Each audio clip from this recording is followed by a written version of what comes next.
Ladies and gentlemen, welcome to the Diz Idiots, the podcast about anything and, well, just about anything we want to talk about, but mainly Disney, especially this time, where we got some trip reports going down. Bruce has finally watched the Halo show. How that ties into Disney? Who knows? I hear there's some house announcements or some house not announcements or house stuff, because that happens. But we're the Diz Idiots. That's Brian. That's Bruce. What's up, party people? I'm Dozer. So, let's just start off with, hey, we went to Disney. It was a fun time. Well, yeah.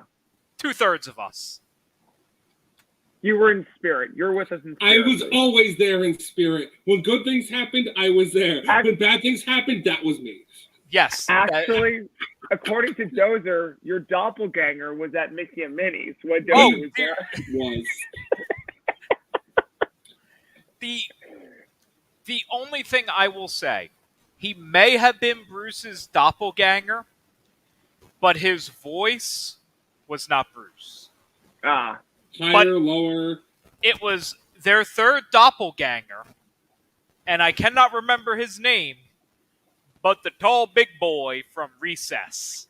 Oh! Mikey Blumberg. Yes. Mikey from Recess.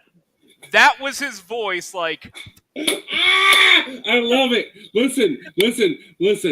Robert Goulet did Mikey's singing voice. That is a compliment I will take. I did it. And he was singing with puns. Oh my god! Well, if you're singing without puns, what's the point? That is true, and you know what? That whole ride is filled with puns. It's punrific. Still never been on it. It's like Rise of the Resistance for kids. Which ride are we talking about? Runaway Railroad. Oh, I was thinking. For some reason, I was thinking Jungle Cruise. I'm like, well, yeah, that whole ride is a bunch of puns. I said I've never been Hanukkah, Ryan. Come on. We're only down to here, buddy. You had to be down to here to get me to believe that. I'm still recovering from a 16.5-hour drive, all right? Because we got back Sunday morning. God bless. While you were doing that, I was passing a kidney stone. Ooh. Might still be passing. We haven't finished. That sounds like a thrill ride in itself. Oh, last week was so much fun. That sounds like somebody ate the burrito at south of the border. Had the fish tacos down there. There you go, lost me. Wait, did you stop at south of the border? Oh, hell no. I like, have some dignity. I was going to say, I'm like, oh my God, Dozer, please tell me you didn't take your family to south of the border. No. I'm going to go down there just so I can get a picture of me there and be like, guys, look where I am. And then run. Get my car, drive. Sir, your door's not closed. I don't care. Oh my God. Here's the thing, though. When you are driving to Florida, which this is the first time I've driven to Florida since I was 5, so it's been a spell. Yeah. God bless both of you. Once you pass south of the border going down, it's boring as hell. Yeah. I mean, ain't it that great leading up to it? Yeah, but you at least have signs to keep you occupied. You pass it. They're not even advertising Robitussin. There's nothing on the side of the road. You're like... Nope. I think I did spot a 24-hour Starbucks sign. Now, I think it was coming back. It said something... What did it say? Something along the lines of, like, we're open just for you. Something to do with, like, the road trip. So, of course, Liz is like, oh, my God, it's speaking to us. I'm like, no, it's speaking to you. No, it's not. You get off at that Starbucks, all of a sudden you get... This Starbucks is actually called We Slaughter Barbecue. If you know on that one, folks. You got a word of mouth. You want some Starbucks? So I'm just going to start off. We drove down, left like early evening, and then we made our first stop in Savannah. We spent the night in Savannah, met up with some family there. Bella had her 4th birthday there. It was fabulous. Then we got in the car and we drove down to Disney's Vero Beach, which, in trivia, I would get wrong 10 times out of 10. I would have never guessed that's the second oldest DVC resort. Really? Mhm. You know the third oldest? Hilton Head? Yes. Yes. What's the first one? Old Key West? Old Key West. Key West. Okay. So we went to Vero Beach, and sometimes you go to these beaches, especially in Florida, and you realize they have a different definition of beach. Yeah. Because it went out like 3 feet and then dropped off like 6 feet. Mm-hmm. I'm like, you're trying to sell me a cabana for this. Where am I putting it? So we spent no time at the beach. We went down the slide. It was fun. The little lights were broken, so you couldn't really tell if somebody was at the bottom, so you did a little sign of the cross and went, whee! The resort overall, though, was very nice. I would happily stay there again. It was a very relaxing trip. It's an excellent resort. It really is. And of all the fun things I did, they had something that was very cruise ship-esque. Every day at 4 to 5, they had a different liquor exploration series. Ooh. So, Thursday night, I went and I did the whiskey exploration. And I want to say it was $20 to $40. Not bad. And I left that weeblin' and a wobblin'. 3 full cocktails plus what probably amounted to another whole cocktail in little tasters. That's not bad, though. Not bad at No. all. No. And now I will state, the woman who was doing it said, so of all of these, this is the one where you get your money's worth. The other ones, apparently it's a little bit contentious if you get your money's worth, but, that's something you would find on a Disney cruise. Sure. Because I've done mixology things on the Disney cruise. They're phenomenal. This was phenomenal. And I don't know how I can put this. There were 4 people in my tasting.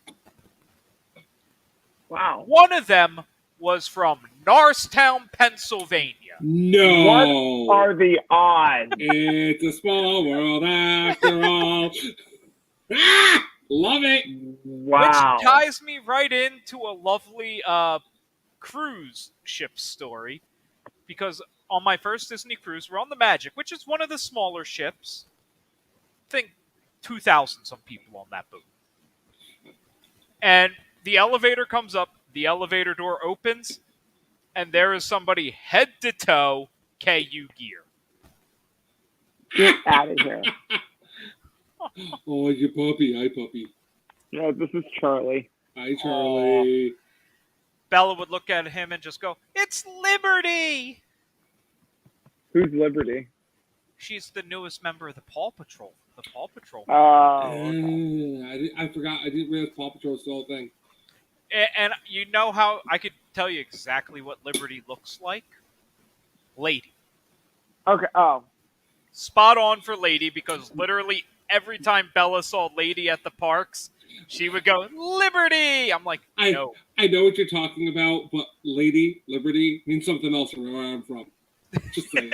You said that, I was like, what? Oh, Lady and the Tramp, sorry. So, what's wrong? Yeah. Yeah, Charlie kind of comes off as Lady as well, but he's a Cavalier King Charles. He's not a Cocker Spaniel. He's still a Spaniel, but he's King Charles, not a Cocker. You know what he is? Adorable. I know. He's going to be 5 this year, too. There's going to be a bunch of 35-year-olds living in his house. So old. On your birthday, too, Dozer. He was born October 6th. Nice. I like I that know. dog already. I know, right? Dogs Yeah, good he's people. Mm-hmm. It comes down to, there's some dog breeds that will just always be girls. Yeah. Some that'll always be boys. Nobody ever looks at a pit bull and goes, "Oh, good girl." Yeah. You know what's funny? How many people have come up to me? Oh, what's her name? I'm Siri. I'm trying to silence. As I'm trying to silence. Well, we know the dog's name is Siri. Siri. Folks, I am a newer iPhone user. I'm trying to silence my phone. I'm sorry. Oh my God. And we're 10 minutes into the show. We're already derailing. I just think I'm going to name my next dog Siri so I could go to the dog park and set off everyone's phones. Yeah, Fuck, you know what? Hey, get two, Siri and Alexa. Siri. Two little corgis, Siri and Alexa. Oh, now my phone's going off. A corgi and a Saint Bernard. You gotta have. I always want to call one Frank and one Beans, but Siri and Alexa. Who's the big one? You decide. God, now my phone. When I said that, now my phone's all going off. Wasn't there an episode of South? We're already going off the rails here. Wasn't there an episode of South Park where like Cartman links up Alexa and Siri, and they all end up having a conversation with one another? I believe so.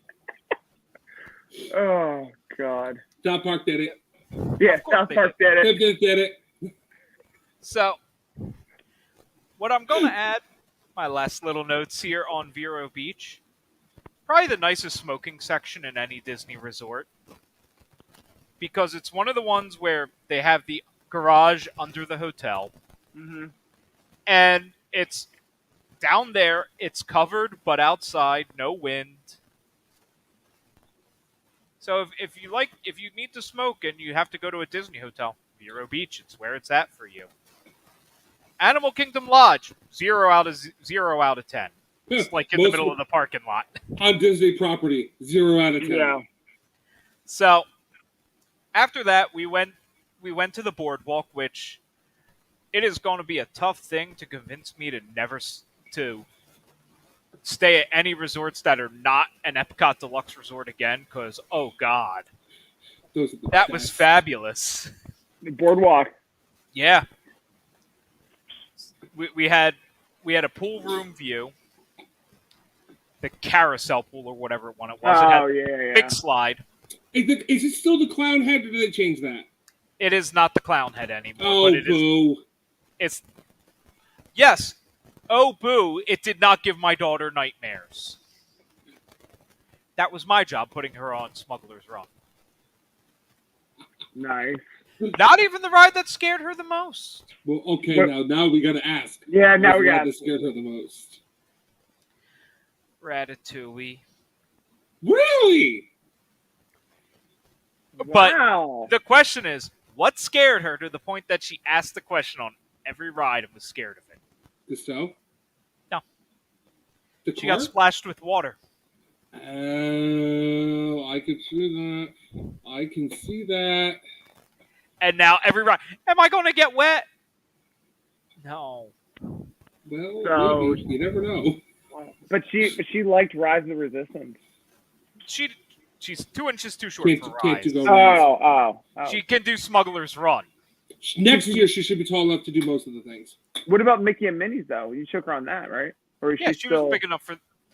That's only like a 36. That's a rather low one, if it even has a height requirement. Brian, there is no height requirement. If there's a height requirement on Mickey and Minnie's, slap to those Imagineers. Well, I know, but I'm just thinking like it's the same ride system. That's why I was wondering like. They don't want people Ryan. to know that. This know. isn't in that. True. Are we talking about the launch or landing that was supposed to Yeah. be the attraction? Yes. That's not what I hear it is because they lied. I digress. Bruce, do not. Let them talk about their trips, Bruce. Don't rag and rise the resistance. Continue. So, but, we started out day one, Hollywood Studios, because when you have a 4-year-old, that's a half-a-day park at best. Hollywood Studios, yeah. We did everything there was to do there. I got her on Smuggler's Run, which, yeah, we had no hope on that one. What position was she? Doesn't matter, she couldn't push any of the buttons. It does matter. I need to know. I cannot remember what her job title was, but back row, right side. Probably the gunner. No, Wait, I no, was gunner. no. Back row would be engineer. Was it engineer? Yeah. I thought it was. Oh, I have the backwards. I thought it was So- engineer then gunner. Gunner No, engineer. gunners are middle. Got it. Okay. I've only been on it once, and I was a gunner. That's all I cared about. I think I had possibly the worst crew that you could possibly have on Smuggler's Run. 18.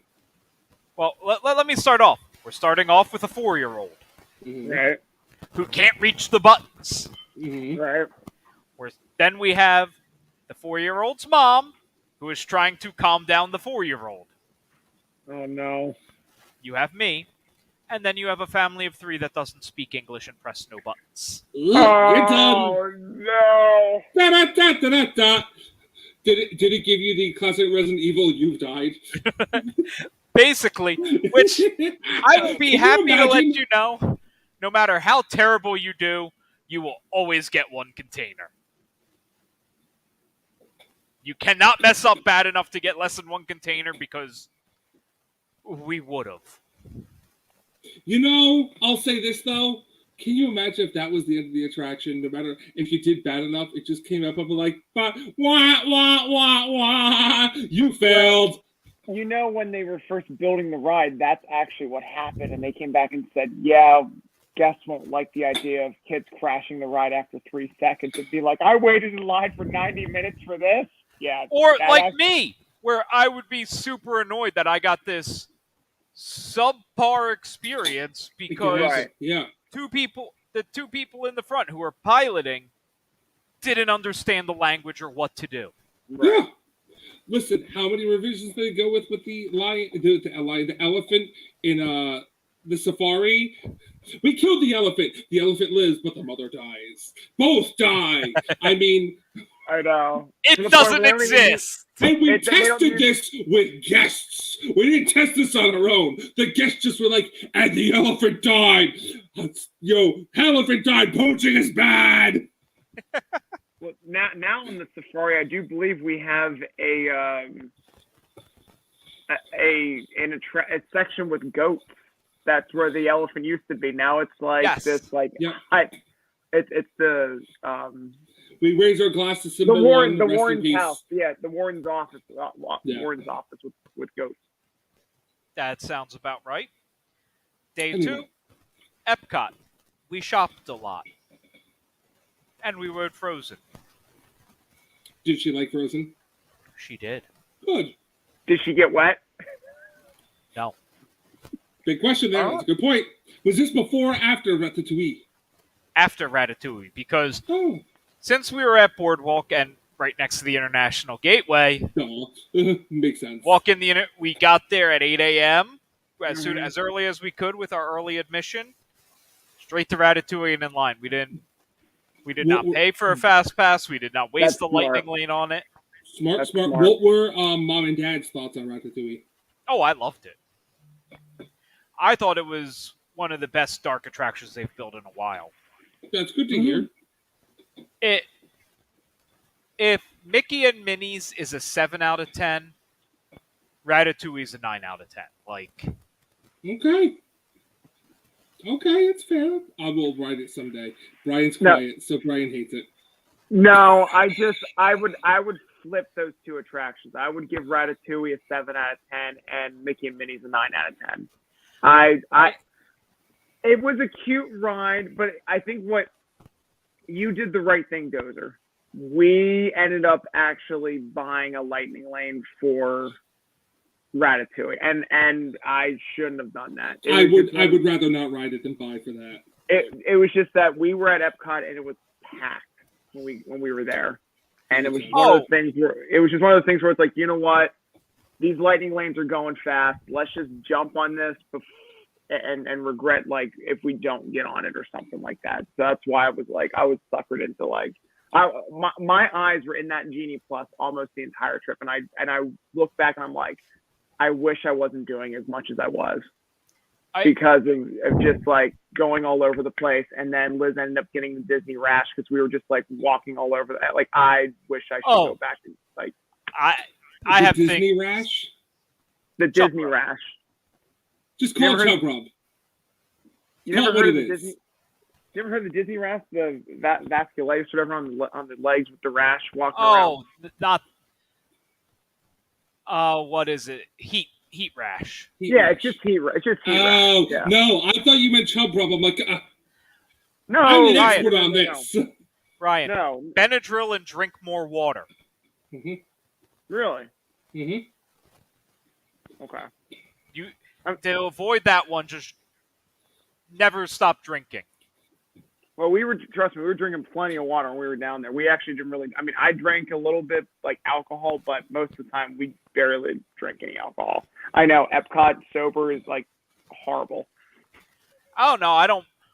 I like making fun of the drunks in Epcot. That's my game. Yeah. We did stop and listen to the Voices of Liberty for the first time. They were fabulous. Oh, I love the Voices That's of Liberty. Oh, so much. What time did it even go on? Like I completely missed them. Usually So- right before. It doesn't work out perfectly. It's about a half hour before the American Adventure. And it's about a okay. 15-minute set. So there's 15 minutes between the Voices of Liberty and the show. Yeah. Basically, they want you to all congregate, listen to Voices of Liberty, then upstairs and into the theater. Interesting, because like we watched American Adventure, and we were downstairs for almost like 20 minutes before the doors even opened. They had all of us like in the exhibit for Soul. No Voices of Liberty whatsoever. We were hanging out in the AC for like 20, 25 minutes. We're like, all right, in 5 minutes the doors are opening for American Adventure. Everyone just head upstairs.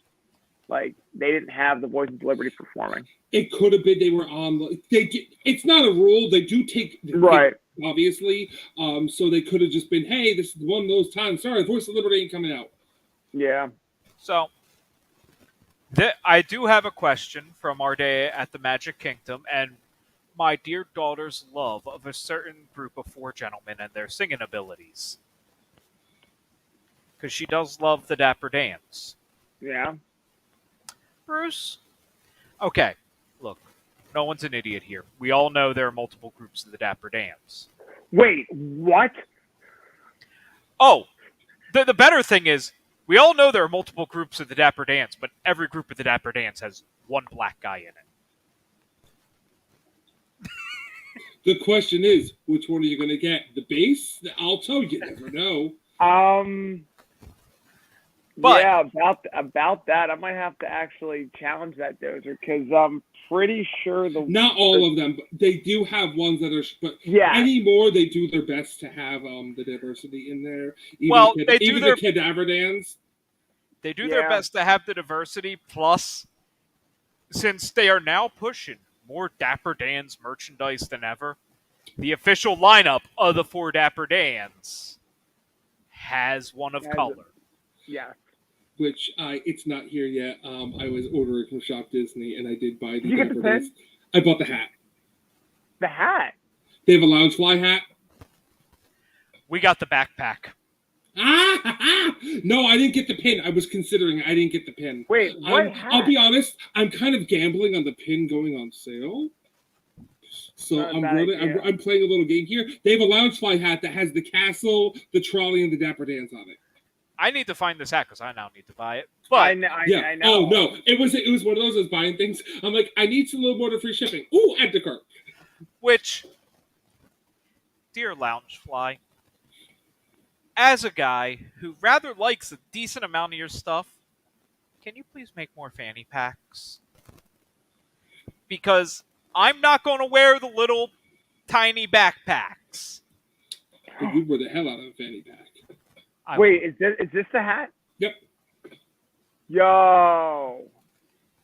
That was actually down there too, but that hat is dope. Yeah, I was like, you know what, you guys. I think you guys all have Loungefly stuff. I'm gonna join the revolution. Listen, the Diz idiots got to stick together, so I got to get on your level.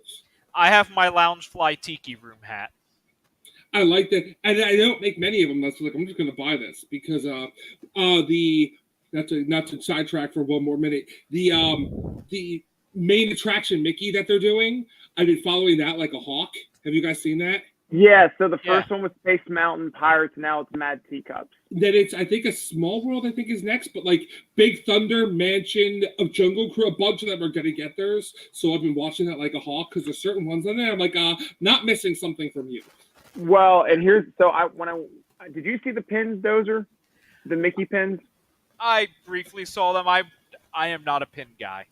Okay, so I'm starting to pin crave again. I don't know what it is, but like I went on a You pin. were down there. It gets you. I get it. I'm with you. Well, No, and then- it's the 50th. They have good pins again. They do actually. They There really was like do. 4 years where I Preach! swear to God I went to Pin Traders and it was the same pins. I'm like, Well, and like I'm actually starting my own little. So when I went down, I never pin traded before. I usually just go and buy pins.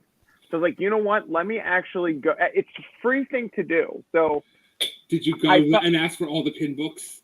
well, I didn't buy pin books. So what I did the No, sneaky not thing. buy them. You go to like guest relations. Can I see your pin book, please? Oh yeah, Hey. yeah. they do Okay. some of that differently now. Now like they have mystery pins. So you pick It's- a number. Some of yeah. them are blind boxes more. Oh, Yeah. like what they did with the Vinylmations? Boo! Well, so when I went to the character warehouse at the premium outlets on Violin, they had pins for like it's Black Spire Outpost pin that normally you get in Black Spire Outpost for $16. Yeah, I got that for $5. I bought like 3 of them and I traded them all. Well, yeah, that's what you do. You buy the cheapest Yeah. pins. No, Yeah. you really want to game the pin system? Bring a 4-year-old. Oh, Because there are certain back when pin trading was more prevalent because as far as I could tell the cast members are no longer wearing the little sashes No. of pins. they do not. As far as They have- I'm aware, they do not wear them anymore. They have a corkboard Mickey behind Yeah. every like desk, and they're like, "Oh, you were looking to trade?" I'm like, "Yeah, no, I'll just walk by." There just used to be more of the cast members that would do it as they're walking around, and I'm fairly certain more COVID has done away with that. Oh, I wanted to take a picture of this guy at Epcot. But when they did that, there was one color of the sash that would only trade with like below 8-year-olds. Interesting. It Yeah. was for trade with little kids only, and that was always stocked with the best pins because Pins. kids are stupid traders. Yeah. They're suckers. No, there was actually a guest, just a Disney guest. I was walking through Epcot the one day, and he almost kind of looked like a homeless guy because he wrote on a piece of cardboard, "Pins willing to trade," and he was just sitting in his moped scooter, and he had like, think of like magic cards, like a binder Yeah. of like, He had that- and he just like had a book of Mhm. all these. I didn't go through them, but like there were a couple of cast members that went up to him that were like looking at like cast members were trading with him. There was like kids that just went, and he just had a sign. He was just sitting there in Epcot trading pins, So and I'm like, is this considered soliciting? no,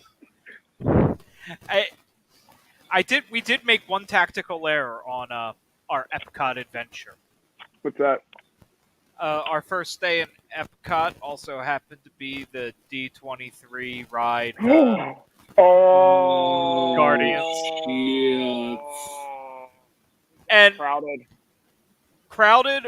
but They're all going to say centralized, though. they all had ride times, so they kind Oh, of. Got it. But Yeah. I don't want to sound terrible, but on the levels of Disney fandom, Just sound terrible, but you Oh. know we don't care. Do it. There- Let our there's not viewers like- know how we feel. It's not like Bob Chapek's listening in. Bob Ch- and people in Germany want to hear what we think. I mean, who knows who's actually... I hate to sound like Bob Uecker in Major League, but I don't know who's listening. The hell with it. but it's more in general. I have found D23 only fans to be some of the worst. Was that intentional? No, Sorry, I'm 5. Continue.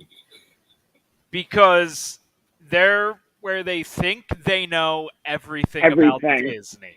Yeah. And they're the people that I watch these TikToks, and I will see the TikTok of Walt was walking through the parks one day. Walt never walked through the parks. He walked through the Yeah. park. Yeah. There was The never park. multiple. Oh. And I'm just going to talk about this TikTok because it sounds like a Walt thing and doesn't at the same time. And it's showing the lights on one of the things in Disneyland where the pattern was off. So we had the guy paint the one bulb half in different colors so the pattern never was broken. And I'm sitting there going, that does sound like a Walt attention to detail, but I also think Walt would make them go and change every fucking bulb to make it perfect Right. pattern. Yep. He wouldn't half-ass and paint a bulb. Yep. You would have to. Actually, Walt wouldn't have it. If you noticed, you better have a solution and it better be cheap. Yeah. I'm pretty sure if Walt saw Epcot today, he would be like, There's a lot of things he would be very unhappy with, but if you came with the problem, you didn't come to Walt with the problem. You went to Walt with the solution, and it better be Yeah. cost effective. Yeah. Yeah. Or it wasn't getting past Roy. No, Exactly. no. If Roy saw the numbers of how much money like Guardians cost or even Star Wars cost, like $500 million to build Rise of Resistance, Back Roy would it be up. Back it up. Go back to Pandora. If he knew what they did on Pandora, Roy would flip it effing shit. how much did they put down on Pandora? Mm. Was it more or less than 500 million for one ride? More than 500 million. Was it close to a wait, don't tell me that we are almost to the number of how much money the movie made 20 years ago. It was a lot. It was an F up, and it was a lot. And they had to, Oh. everywhere they realized it, they had to run it up the chain. And everyone was like, oh, God, we got to tell, And then eventually it was, we got to tell Bob. We made an oopsie. They had to run it up the chain. Big to do. I mean, don't get me wrong. The ride, amazing. But remember, this is the whole project. Right. This is the whole project. Right. Remember, The scenery. you have and the yeah. one thing alone was a multi-million-dollar animatronic with just her. Yeah. Yeah. And I was lucky enough to see her full force and not like the B ride, the B side. Just say it. Just say what we're all thinking. Disco Yeti. Just say it. It's okay. We're all thinking it.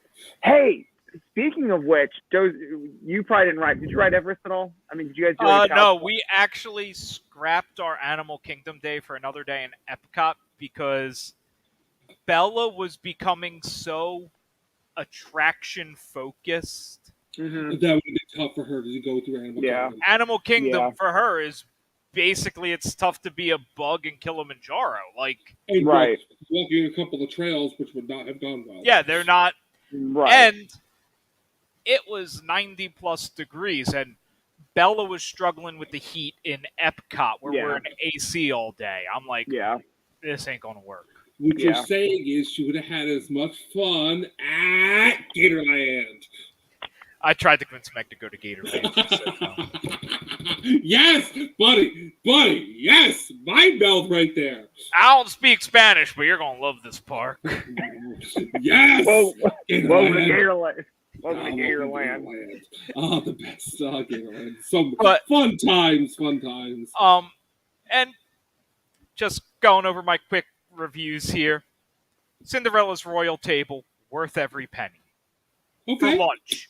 For God's sakes, don't go there for breakfast. Breakfast is the same everywhere in the park. You can't convince me otherwise. How much different food can you make for breakfast wherever you go? There, I said it. But I think Disney's kind of realized something because two of the we did 3 character meals. 2 of them had higher end food, which is good because when you're going to the fancier food, in and of itself, they're already charging obscene prices, so that doesn't matter. Yeah. You go to the fancier food, and you are weeding out some of the guests that will want to do it. Yep. And I still consider Cinderella's royal table a character meal. It wasn't. She walked by and went, Doesn't matter. They still classify it as a character. yeah. Yeah. Snow White's was amazing, with just probably the worst bit of customer service I have seen at a Disney park. Really? That's a statement. Go on. And that's at Artisan's Point? Is that I Artisan's can't Point? fully blame Disney Boo. because I know it's a third-party contractor. And it was pouring rain. Buckets. And I Oh. went, yeah, $35 for valet parking. That sounds worth it. I Yeah. pull up, go to the valet. Oh, sorry, we can't valet. There's lightning in the area. What? Are you kidding me? I'm sorry. I didn't realize you took your boat to go to dinner. Or whatever. Wow. I was like, Boo. I blame Disney. and Payback. Boo. and I don't know, because if you're not familiar with Wilderness Lodge, that parking lot is not adjacent.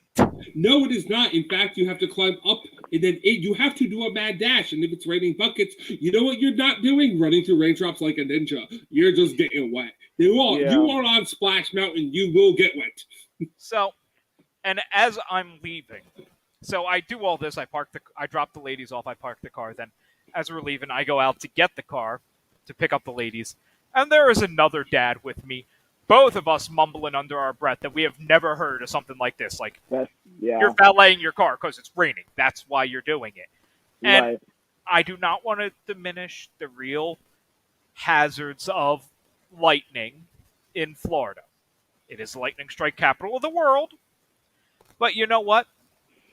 Maybe you give them a golf cart. Maybe you set up a little outpost there and they're just constantly rolling between the two places so there's not people running. I don't know. There's a way Right. you could do it safely, because if I'm paying all this money, why should I be the one to get struck by lightning?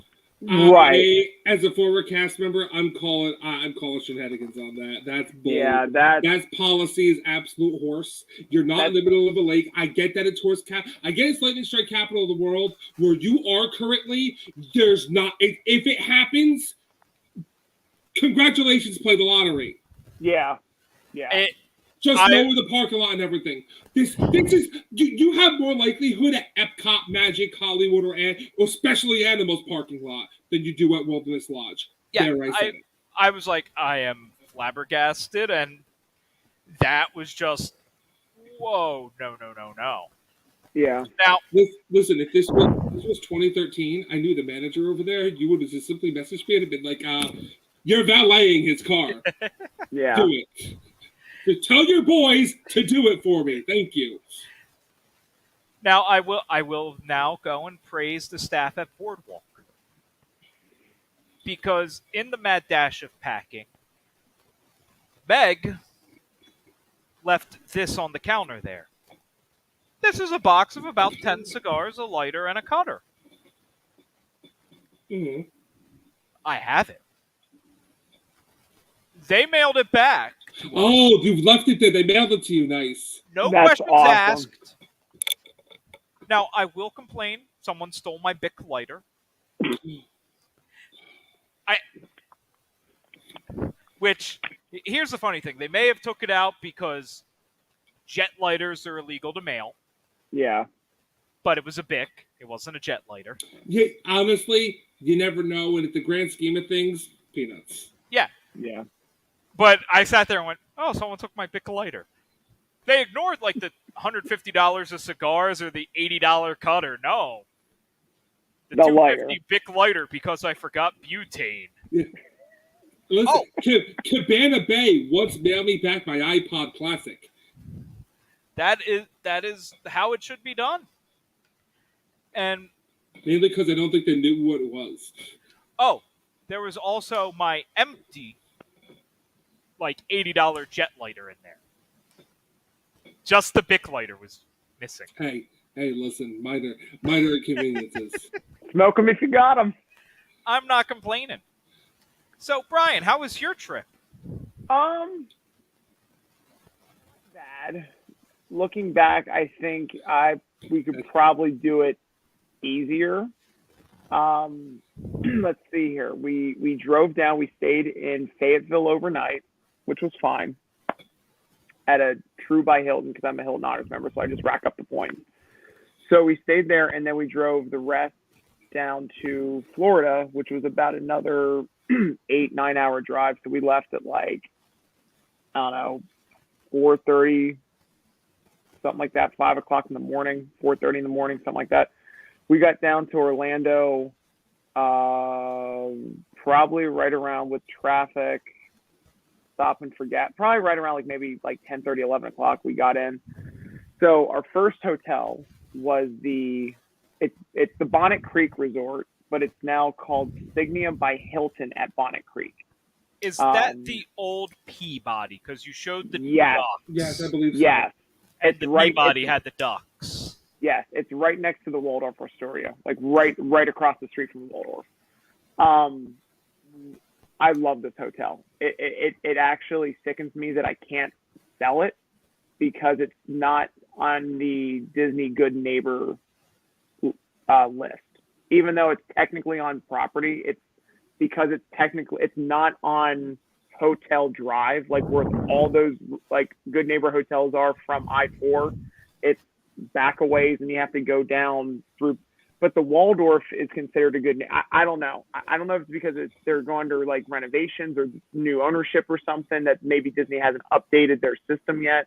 Because when we checked in, they have a transportation to the parks. You have a ticket and information center there with the concierge with all your ticket information. Like they can help you to get to. I mean, the parks are there. So why I can't sell it is beyond me. But there's a lazy river as the swimming pool. Like Liz fell in love with this hotel. There's like four restaurants on property. So we didn't have to leave for dinner. Like we just walked up and said, "Hey, do you guys have a table for two?" Like reservations were like, I think there was like one restaurant that was their signature dining, which was Italian, that required reservations. Everyone else was like, "Oh, dig."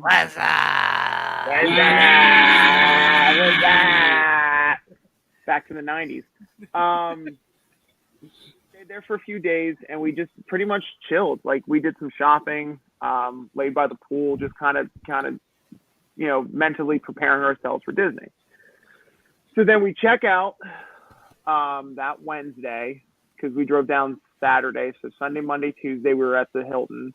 Checked out Wednesday. Went to Coronado to check in, and that was our first day at Magic Kingdom. So I forgot about the mobile check-in. We just like checked out, wanted to just drop our luggage at the Coronado Springs to go to the park. And of course, what do you know, at like 8 a.m., everyone's checking in. So I did the virtual check-in. It was just like that. Room wasn't ready, of course, but they were able to keep our luggage, which was fine. We get to the TTA, our room's ready.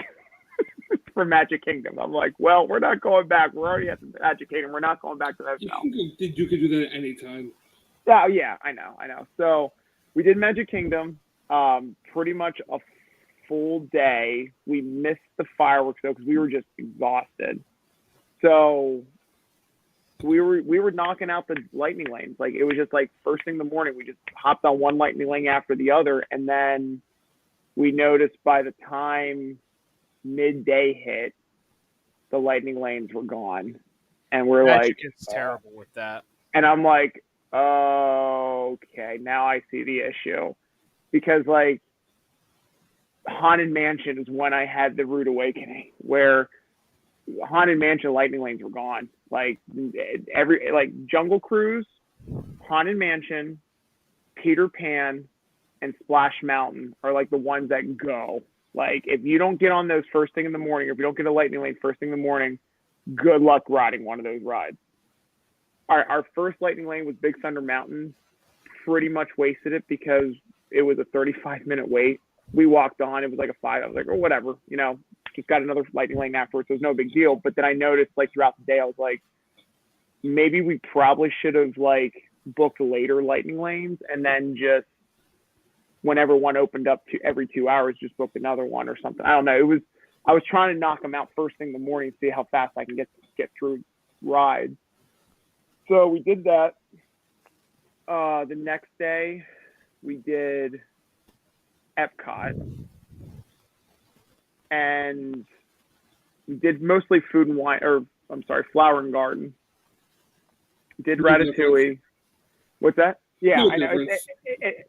Flower and Garden's pretty much, pre-food and wine, and, food and wine's the main, what is it? Art Festival of the Arts is the pre-Flower and Garden. All of them all tie into one another. So we did that. We did something that I've never completed before. The passport. They're in the Flower and Garden. I don't know if they still have. So there's 5 stamps on the back of the brochure. So we actually hit up all 5 stands with the food. We pretty much split the entrees, but it was the avocado toast, which was my least favorite. Liz liked it, but I'm like, look, it's avocado toast. Well, here's the thing. So I had avocado toast later on in our trip at Topolino's Terrace. That was good because it was inside in the AC when the avocado wasn't melting in the Florida temperature. So we're sitting outside eating this avocado toast and humidity. And I'm like, I can't eat this. This is disgusting. Like, I can't. It's an Instagram-worthy shot with the flowers and tomatoes. And it tasted all right, but I'm like, I don't see myself eat this in a hot summer day. Like, I can't eat avocados. Like, if it's in dip, that might be something different. But this is straight avocado, like, bread on a piece of bread. Like, thick. Like, that thick of avocado. I'm not an avocado toast kind of guy. I like my avocados and chilaquiles. If you know, you know. Right. So I'm trying to think what else was on there. Oh, there was corn on the cob, which was pretty good. It was mostly all vegetable stuff because of the Flower and Garden. But the dessert, once you get all 5, because it's your dinner, you get your dessert, and it's a free Dole Whip. And not just a free Dole Whip, but little seeds for Liz knows the plants. I forget, but it's the plants that are throughout Epcot, like the pink, purple flowers or whatever that are every. So they gave us a free packet of flowers to plant. So I was like, yeah. So it's something we never did before. We actually completed a task, which was kind of cool. Spaceship, we kind of had an incident on Spaceship Earth. Liz, I don't want to get too much into it just in case if she's watching. But she felt a little claustrophobic because it reminded her when she had her stroke 5 years ago. It reminded her of the MRI machine. Yeah, so I can see that. Yeah. Going up the ramp, not to mention the AC wasn't working, and the ride broke down. And the ride broke down. If the AC is not working, they should not run that attraction. That's ridiculous. Yeah. And the ride broke down right when we were going up the hill before the ride even started for like a split second. So she was like, "Get me off this." Broke like, down or wheelchair? It stopped. It stopped for like 5. That could be a wheelchair. It could have been a wheelchair, but still, it stopped for like 5 seconds. She's like, "I get me off this thing." Like So I was just holding her hand. I was like, "Okay, note to self: next time we go to Disney, we skip Spaceship Earth." Yeah. Even though it's a slow moving ride, it's one of those things where it just triggered. It was, she saw red. Hey, it doesn't matter if it triggers her. Frankly, yeah. I'm just gonna say it. It's a boring attraction anyway. It is. Sorry, Chris. If you happen to be watching, sorry, buddy. I mean, as much as I love Spaceship Earth, riding that ride and seeing her, I'm like, you know what? Like this ride definitely needs some love. It needs Alan Alda. Yes, I've been critical the whole time though, and I don't think Neil deGrasse Tyson. I don't think Dame Judi Dench is the voice of Spaceship Earth. She is not. Can I just get Tim Curry to yell space? First off, Neil deGrasse Tyson should be too busy doing Jeopardy. There, I said it. But yes, either one of those two would be happy. I would be happy with. Stewart. Leave the man alone. He likes to drink. Well, hey, look, they brought him back for Doctor Strange too. I'm just saying, That movie was so good. I wasn't still it? haven't seen it yet, but Minus the first 15 minutes for me, but the movie was so good. It was fantastic. Spoiler alert, Shumagorath is only, I'm sorry, not Shumagorath, but it's Shumagorath, but it's not Shumagorath, it's only for 15 minutes. Anyway, Brian, back to you. Continue, So, all right, sorry. so Bruce keeps second- interjecting, he apologizes. Sorry, so second day was Epcot. I tried to make my way over to Guardians, but they had it closed. This is how far back they had the whole pavilion was just completely shut down. oh yeah, They had the queue check-in. Wait, this is how crazy it is. They had check-in up to Connections Cafe. Yeah. That's where people were checking in. Like they had if you wanted to go to Test Track, you had to basically go around back by World Showcase, up through what's that abandoned pavilion that's there that's still sitting there by the one. Just call it the bathrooms because that's what I call it. You basically had to go Baby care.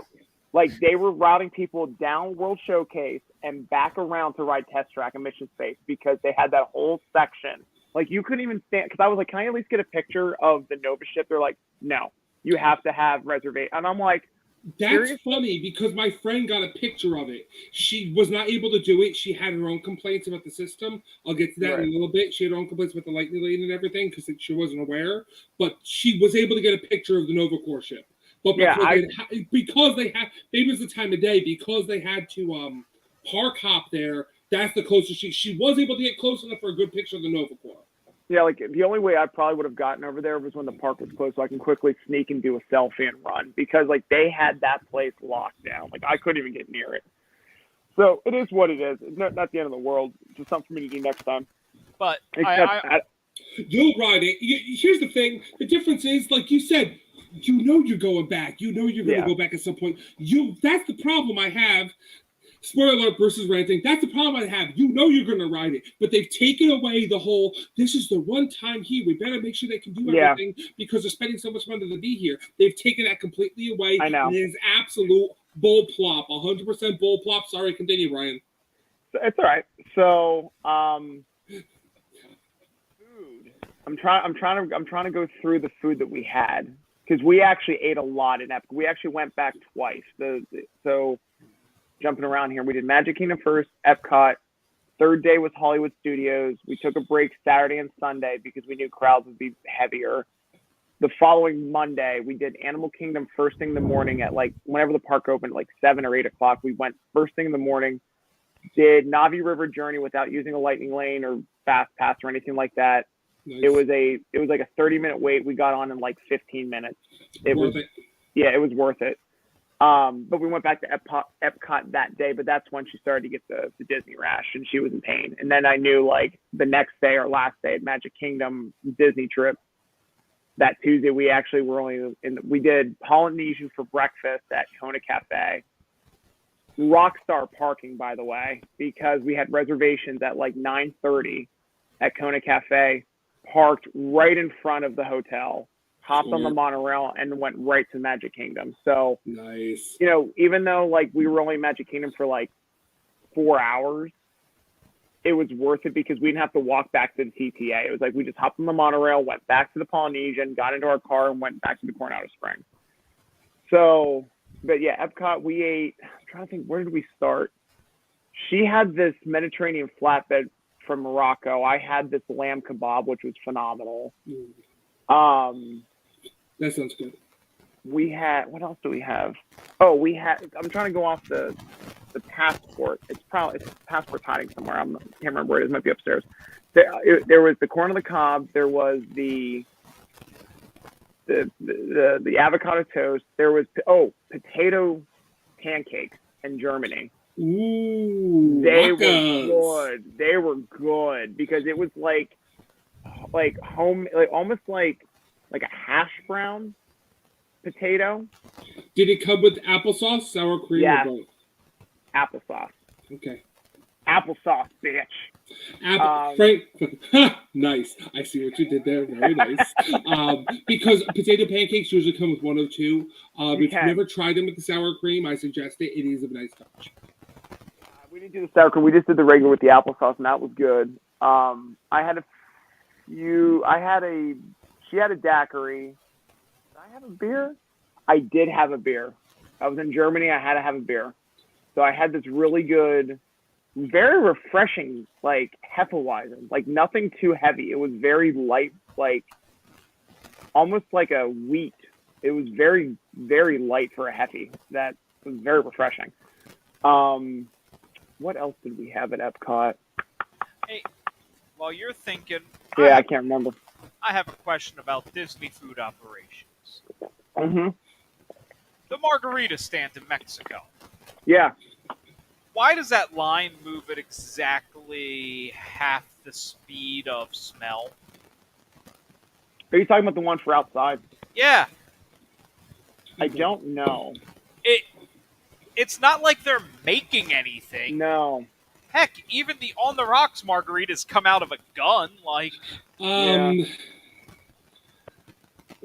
The cast members who work there tend to understand what they are and know we work at our own pace.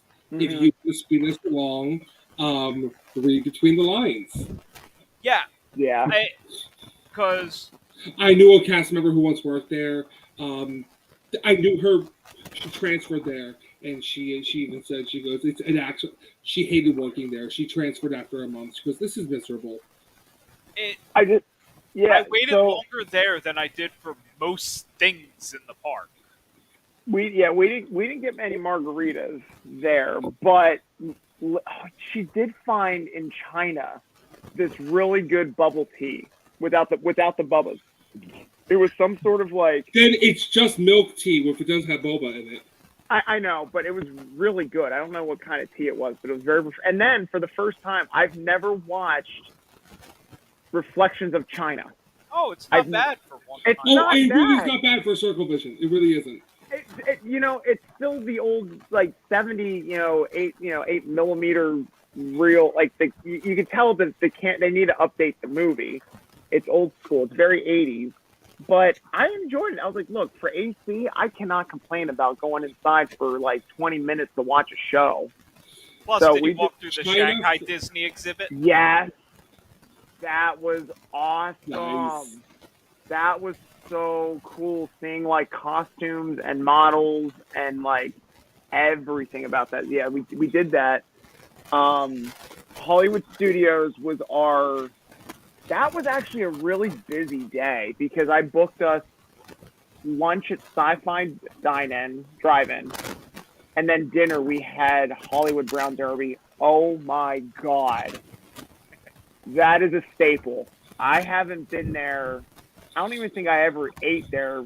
Maybe once as a kid, but my parents were like, oh, there's nothing really here. It's all upscale food. I had the filet mignon. Dear God, was that amazing.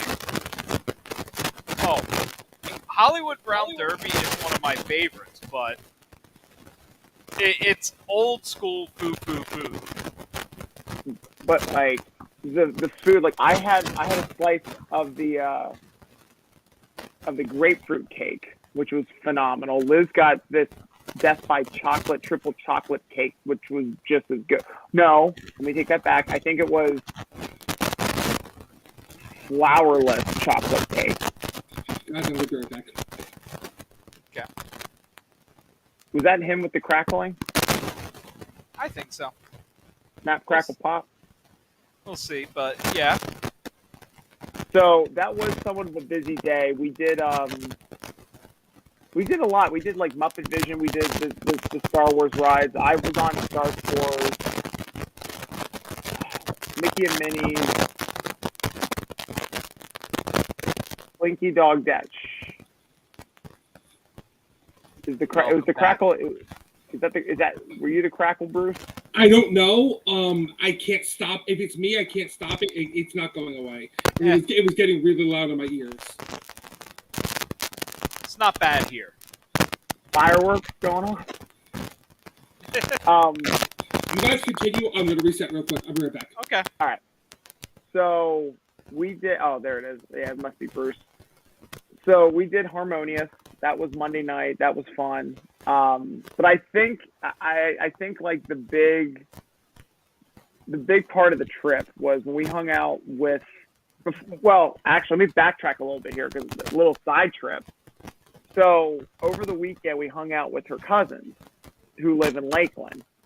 And I was like, oh, wait a minute. I remember, paging Mr. Morrow on YouTube, stopped at this antique shop in Lakeland all the time to see all this, like, merchandise that was consigned from Universal and Disney.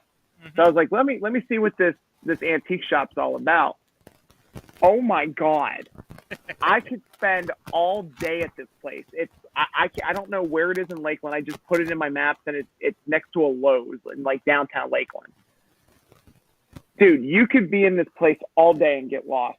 There are like rows from A through, I think it goes from A through J, something like that, of just not just Disney stuff, not just Universal. And of course, it's like people, but it's an antique mall. I mean, people just sell whatever they want, but primarily it's all Disney merchandise. But what I was in shock with, and I sent you guys a few photos, but then like just remembering what else I saw, there was like in a glass case, there was this piece of paper that I think was just like scrap paper, like notes or just from Annette Funicello or Funicelli. And that Annette Funicello. Yeah, her. There was a piece of paper that she was doodling on, just in a glass case for like $200. I'm going like, why is this not in a museum? Like, this is something, I know it's like family members that are just like, oh, whatever, it is what it is. But like, that was just the tip of the iceberg. Then I go in the back. They have Christmas trees that are already decorated from, Macy from Universal's Christmas party. They had Christmas trees from Epcot. They had Christmas trees from Main Street, all pre-decorated. Price ranges from like $300 to $1,500, depending on the size of the tree. There was small ones for like $75. You could buy the ornaments by themselves for like $1 a pop that were like ornaments that were hung in the park. But the creme de la creme, and I think I sent you guys this, was a wall folding mural thing that I guess it's like one of those fold up like not a closet, but like a changing wall that you would like change behind. A changing curtain. Changing curtain. That's the word that I'm referring to. Changing curtain. Hand painted by Mary Blair. Yeah. Authenticity. Hand painted by Mary Blair for $5,000. And all it is just, it's up against a wall and there is a employee, like workman's ladder propped up against it, just sitting in the back. Like, not on display, just folded up in the corner back wall with stuff like cleaning supplies and ladders and just odds and ends stuff just sitting there. And I'm like, this is insane. I mean, Mary Blair is an icon to Disney. She is a legend. Yeah. Literally. And most likely it's probably a family member that just had it lying around the house. They said, well, we're not going to use this for anything. Let's just, consign it. And it's just sitting there, and now they're like asking $5,000 for it. It's like, why doesn't the Disney like archives do something about this? Like, put it. What in, do they like, need? They may not need any more. That's the True. thing. Not just don't they need any more. Think of who's in charge. Yeah. I mean, it's depressing to look at, but also at the same time, it's like I was afraid to just touch it because like you could see like just the brush strokes like in the painting, like it was there, and I was within like arm's reach to just like touch it, and I was afraid to because I'm like, it's $5,000. I don't want to break it. Do not touch it. But I mean, like people just grab shit. That's what I'm saying. Like there was a couch just sitting out, a couch from the Contemporary Resort for $350. Oh yeah, a giant couch. Like I have to get there because I do have a piece of merchandise I want for my office. I want one of the Contemporary rugs.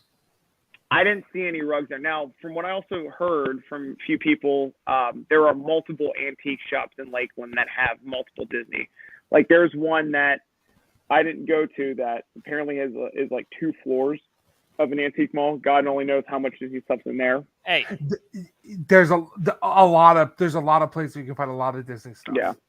Don't I mean, forget, don't. there was the old character warehouse hmm selling the monorail, Yeah. selling a Nautilus. I was gonna say we had a monorail. They had a Nautilus. Was that the one that had the Mr. Toad car as well? Oh yeah, Yeah. They had like you name it, defunct. Guess what? Guess what they're gonna have? The catcher gonna be able to find soon, unless they just chop off the rabbit. Splash Mountain vlogs incoming. Well, so once we were in Lakeland, I got to hang out with her family, and the one cousin has a girlfriend who has been working for Universal Studios for about 6 months. She's been working over in, actually no, probably longer than that. She's been in Orlando for about 6 months. Prior, she opened up Beijing. She was part of the team that opened up Beijing. So she was telling us all about that stuff and everything. And of course, I was trying to get anything out of her because I said, what do you do for Universal? She's like, I'm working on Epic Universe. And I'm like, is there anything you could tell me besides Mario? And Yes, she's like, there no. is. She just won't tell you. Well, yeah. Well, so I do know what she does. Now, what she's doing, I can't say. I don't think it's a ride. I'll put it to you this way. I don't think it's a ride because her background is in stage production. Do yourself a favor. Tell her this. Tell her this. I have 3 different friends that have worked for big companies and all signed NDAs. I literally got text messages the moment anything happens. I would get text messages of like, "You're never gonna believe what happened," because one, it's all gonna be out there anyway. 2, Yeah. who really cares? And just Right. tell her this: we all know Universal Monsters exists. How to Train Well- Your Dragon roller coaster in the main area, Universal Monsters, Here- Magical Creatures, and Mario. We Well, don't know what the 4th or 5th lands are. Does it really matter after Universal Monsters? I say no. We already know Van Helsing's one of them. There, I said it. We all know the plans. Well, I'm not like, I'm trying to read between the lines a little bit. And but Universal Monsters has a show. Well, not just Universal Monsters. So when we were at so that's the other part of the story. She gave us free tickets to go to the park. So that was kind of like a last minute thing. Not We free were tickets, comp tickets. comp tickets. You're right, comp tickets. So we checked out Wednesday, and we were planning on just kind of taking our time back to get home. And then she's like, "Well, our day's off Friday. Why don't I take a half day? Well, the 4 of us will just enjoy Universal for the day." I was like, "That's fine." So I booked Endless Summer Resort, the new Dockside Inn and Suites. It was, look, all I had was that or Portofino Bay, and the only room available at Endless Dockside. Summer. Wait, Endless Summer's the Well, way to go.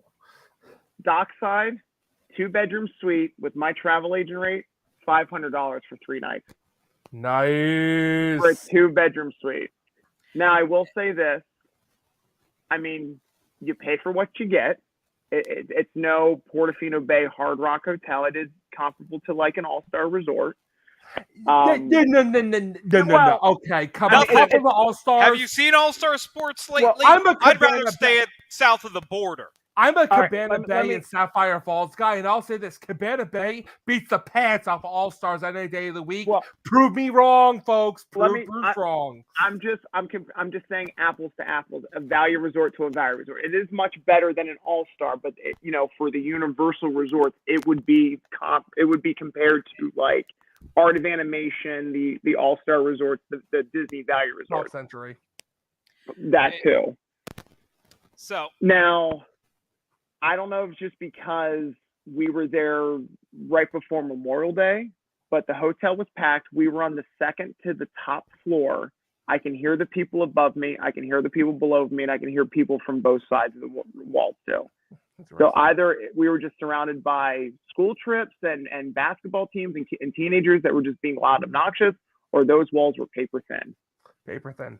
I have Yeah. never heard, for any extended a period of time, any room adjacent to me at a Disney resort.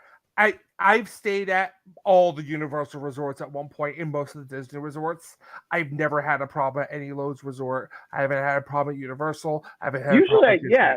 usually I don't have any problems with Lowe's resorts either. It's just this one definitely compared to like staying at the Hilton and then the Destino Tower at Coronado, which was a gorgeous tower, by the way. That what they did with that resort is gorgeous. I would stay at Coronado again, but it was almost like we went from like the best hotel to the second best hotel to the least best hotel, and like boom, boom, boom, boom. But it wasn't a bad hotel. It was just, I think it was just because we were there very last minute, Memorial Day weekend. The place was like, even getting Starbucks. Like I told her, like, why don't you get ready before we go to the park? I'll run down to the lobby to get coffee for us. It was, now we get into the park an hour before it opens. So we got, we can get into the park at 8, park doesn't open until 9. I got down to Starbucks around like 7. I waited in line for almost 30, 45 minutes for 2 cups of coffee because it was that packed. Everyone was getting their Starbucks before they went to the park. And I'm like, oh my God. It's like about how long I waited at a Joffrey's stand. No. That could be because Endless Summer was the last. It's 1, the newest, and 2, the last that they opened. Right. That's what I was thinking. So I was kind of, glass half full, half empty. But while we were walking around Universal, we went to the horror makeup show. And I said, wait. And I said something about how, last time I was here, Beetlejuice was the MC because they closed the show of Beetlejuice Graveyard Review. They need to do something with Beetlejuice. It's a great IP. They had a haunted house. They need to make something. And she just gave me this look on her face like, don't say a word. As if like there could be a chance that either the Graveyard Review is coming back to Epic Universe, or there may be something Beetlejuice related with Epic Universe. I have heard 2 rumors. There's 2 rumors floating out there. One is a Graveyard Review with the Universal Monsters is coming, and that's the show in the Universal Monsters section. I've also heard, and they have all the props for this, they had the year-round haunted house. That's what I'm getting at. I've heard rumors that possibly entered from the communal area of Epic Universe would be the Beetlejuice haunted house. Right. Because they have all the... Horror Nights doesn't throw out any props. Universal likes to reuse props over and over again. Right. However, I know for a fact that Universal was not allowed to show a bump kiss when it comes to the word Beetlejuice. Yeah. On their tours, we were not... Basically, you were allowed to go in 2 rooms of Beetlejuice and take pictures, and that was like, you're lucky you could do that. Those are 2 rumors floating around on the internet. That's the vibe that I got, was that... No, I mean, she could just be smirking and be like, oh, you're so cute, when it comes to being imaginative and not know what I'm doing. Because for all I know, she could be doing something completely different. I would be blown away with her. But she could be doing something completely different, but no. Right. So that's why when I said the Beetlejuice, she kind of had this look on her face like, oh, God, he's like on to me. Like, as if like, because before that, we watched the Bourne Stuntacular. How was it? I heard amazing things. Okay, I'll put you this way. I will forever hold a special place in my heart for Terminator. I love the movie. I'm a huge Terminator fan, so like that show was just always fun to watch because I just grew up watching the Terminator and loving it. Having said that, I remember watching the Bourne films. I wasn't a diehard Bourne person, but the movies were enjoyable to watch. I only saw like the trilogy. I never saw the one with Jeremy Renner, and I never saw the last one with Matt Damon. But I remember seeing the Bourne Identity, the Bourne Supremacy, and the Bourne Ultimatum. So I kind of knew the storyline. Yeah. What Terminator did introduced, I think, not just Bourne Stuntacular, but future stunt shows down the road. This show, I can't even, there are moments in the show where I'm like, how did that happen? Is that real? Like, is that person on stage or is that a projection off the screen? Like, there were just moments that... I'll have to do it then. I'll tell you.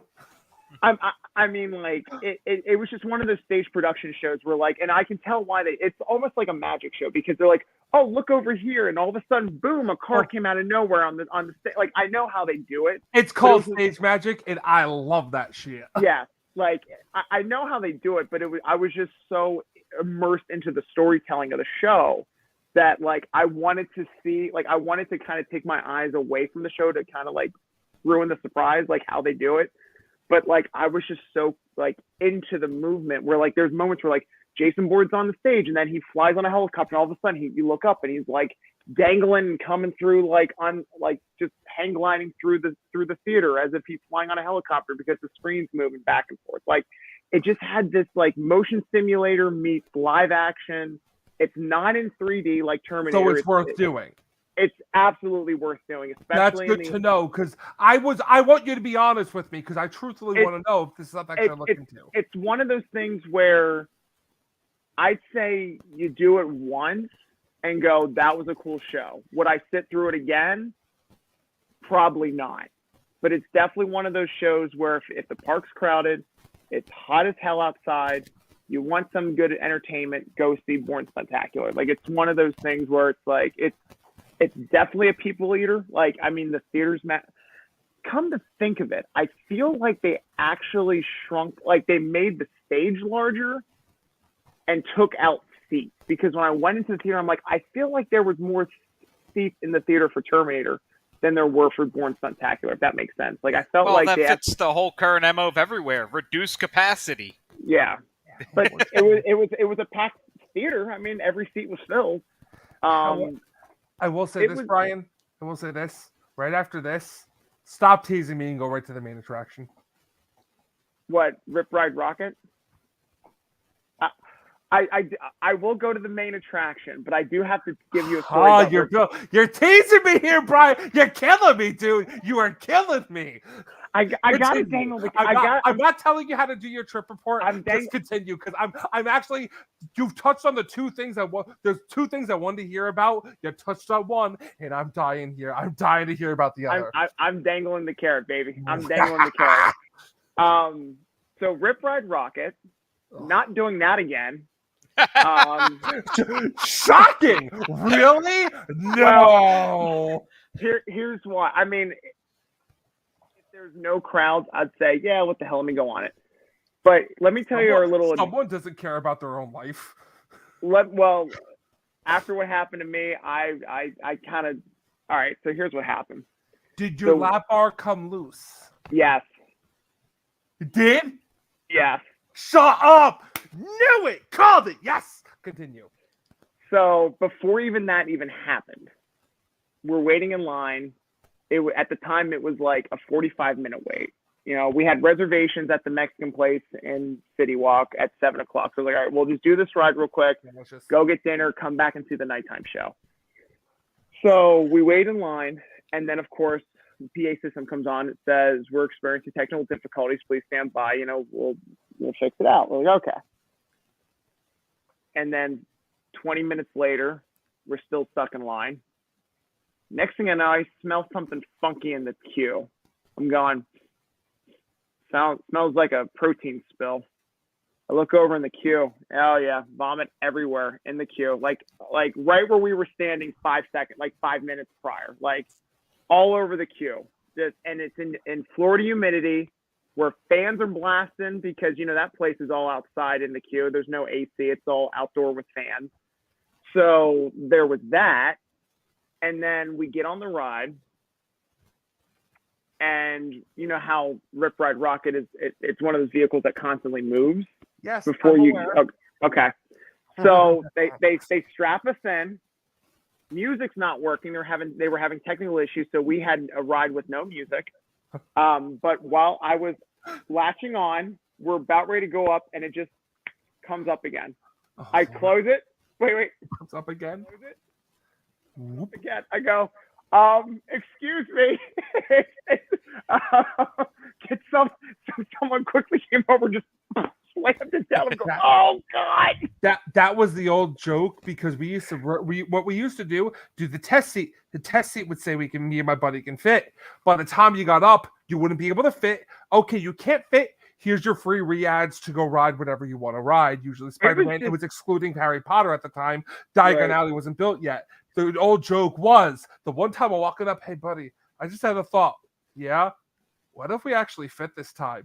And both of us just like dead stop and look up in the air. We're like, uh-oh.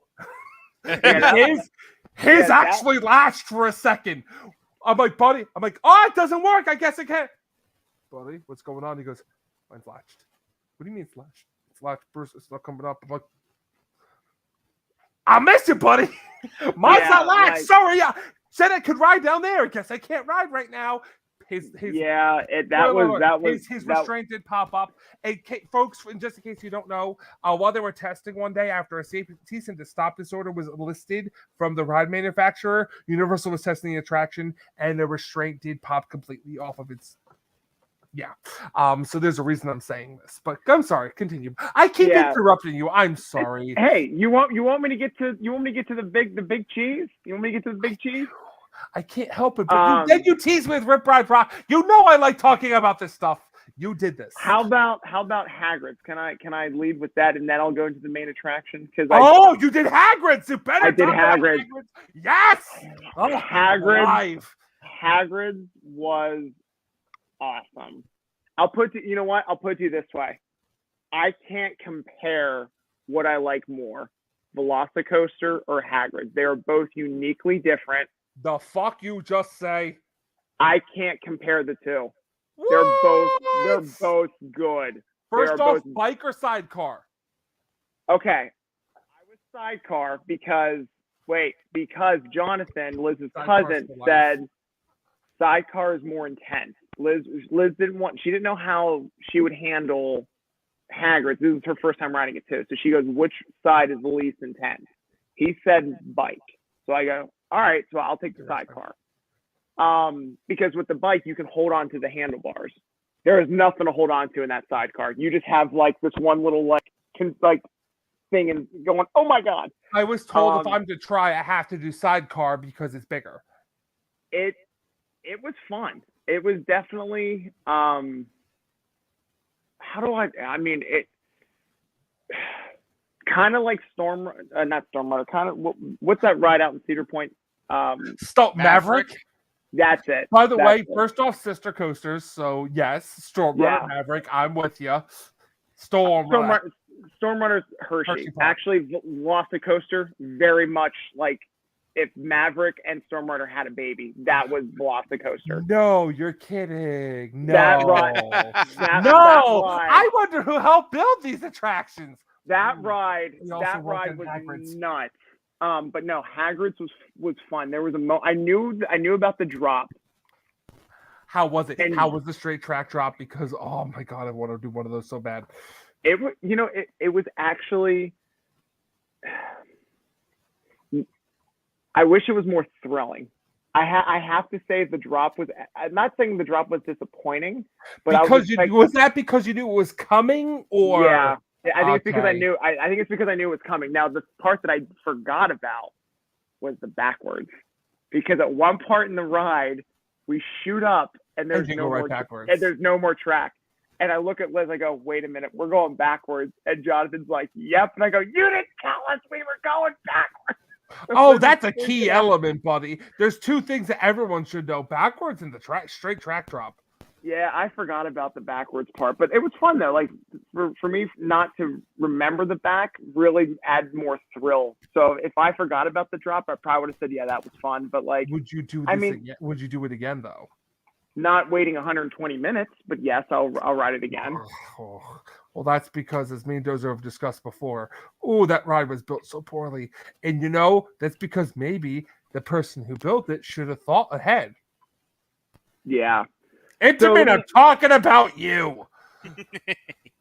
So let me ask you this. If you got into the park an hour early and you had your option to ride Velocicoaster first or Hagrid's, what would you choose? I would ride Velocicoaster as many times as absolutely possible. Bingo. So when we got to the park first thing in the morning, it was, let's see here, the park opened at 8. We walked into Islands of Adventure at like 8:10. You're probably And it was everyone's a mad dash for Hagrid's because Hagrid's is the a slowest. hundred. It was 120 some minute wait for Hagrid's. I was like, you know what? Let's just do Velocicoaster. Let's get it out of the way.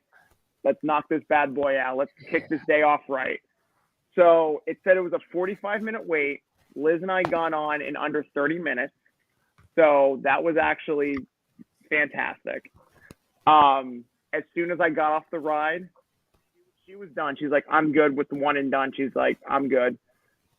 Her and her cousin went on single rider, walked right on. Not even a 5-minute wait. We checked our bags, metal detector, walked right on the ride. That was it. Single rider's the way to do it.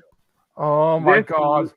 This ride, I can't even words. I have no words for this ride.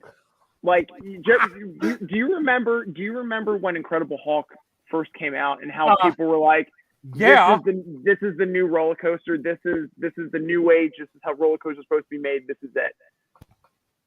This ride, Velocicoaster, makes Hulk look like Rip Ride Rocket. What? No. Yeah. I knew it was good. I didn't know it was that good. Dude, this ride whips you around. There is the vertical 7 seconds of just whining. You're walking through the Jurassic Park walkway from Lost Continent, right? Velocicoaster right overhead. People are hanging. Is that the upside down? Is that the I want to call it inverted run section is what I usually call it. Directly upside down, right? You just look up and people are looking right down at you, just right across. Oh, man, so bad. The queue alone, I felt like I was in the movie.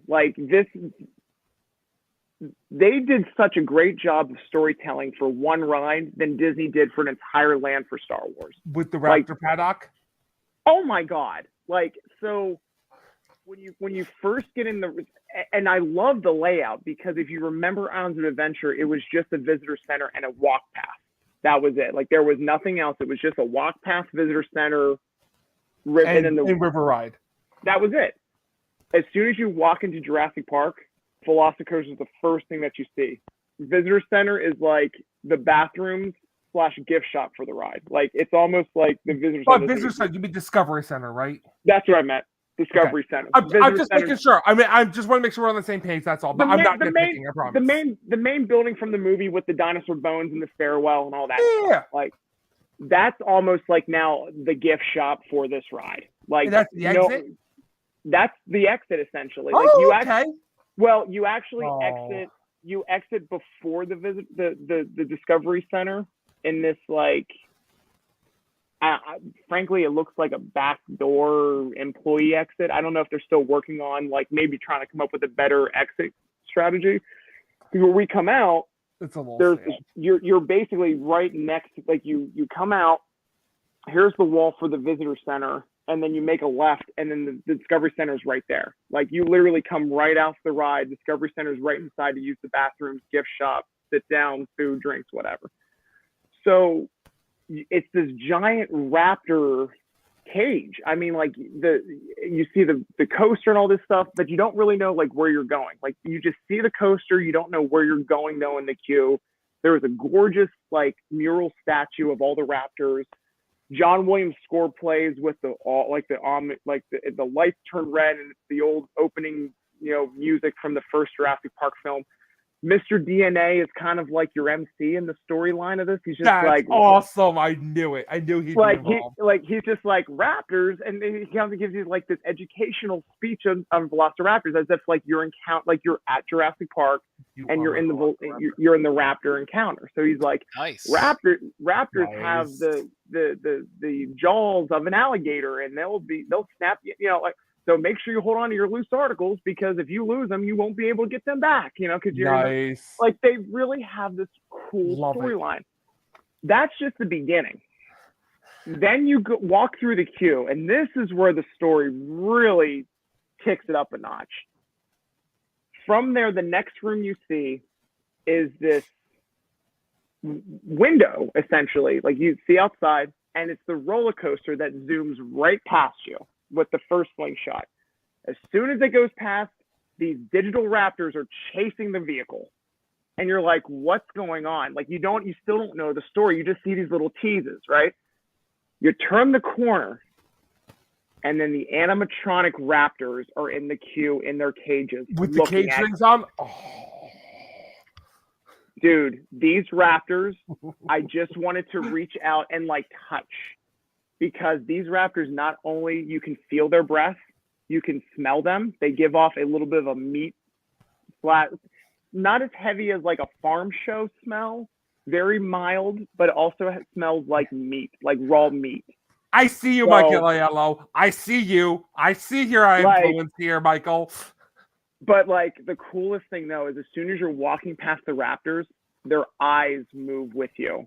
So like when you turn the corner, like their eyes dilate and they like watch you as dude. It is the That is creepiest. so cool. And, It's like- even better than the pictures I've seen. That's amazing. Oh my god. And sometimes the raptor will like shake its head while it's in the cage, like getting all rattled up and everything. Dude, it is, and you just want to like, I just want to be in. It's just a quick second in the queue, but I just want to be there, just like talk, like just, oh, it's okay, baby, like just like talk to them type deal, because they look so real. Right, and then right before you get boarded, well, before that is the locker. Now the locker system, what they have in place is what I think every ride at Universal needs to have. put it one side and grab it from the other side. And it's within the queue. So it's not this whole going outside the queue, finding a locker. By the way, That's what everyone says about this. The locker system on this is praised. speaking of lockers, I didn't know this, and maybe I did, I just forgot about it. So the small lockers are free, but if you want a large locker, they charge you $2. Oof. Is that? Did you hear it? Like, do you remember that? I just always thought if you were riding a roller coaster, the lockers were free. And They the were water was- always, to be fair though, they were always the same size. It was always one locker fits all. See- Mummy, Men in Black, Rip Ride Rocket. I'm trying to think of rides that had lockers. See, and I don't Hulk- know. No, I don't I know don't- Hulk having lockers. I only got a small one with Velocicoaster because they were all the same size, because it was in the queue and you just had the one small locker and that was it. And the way how it was set up was like you gave them, you scanned your park ticket at the kiosk for the locker station, and then it gives you a dinosaur and a color and a number, and you had to remember one of the three so you knew which locker section you were in. And then locker would open up and you put your stuff in, you come back out the other side and you grab it. But what I'm referring to are like the lockers throughout the entire park. The small lockers are free, but the large lockers are $2. The issue that we had was that anytime that we were to scan for a free locker, it would automatically charge us $2 for a large locker. And we were like, I thought lockers were free. And they're like, oh, the small ones. I'm like, how do we get a small one? They're like, oh, one team member said you have to be lucky. I guess it's like if they're like first come, first serve or something. I don't know. I'm just going to say this. If you're going to charge $2 for a large locker, fine, whatever. Let me pay $10 at the beginning and just have large locker access at every ride Yeah. I go to. That's how Exactly. I look at it. I was just Yeah. going to say that. That's new. It was because that maybe because for the older attractions, again, Mummy, the only one I think you ever had to pay for a larger locker might have been River Adventure, but because those were, I was going to say Popeye. I don't remember Dudley Do Right having lockers. Popeye, good luck. Yeah. But if you bring things on that, you did this to yourself.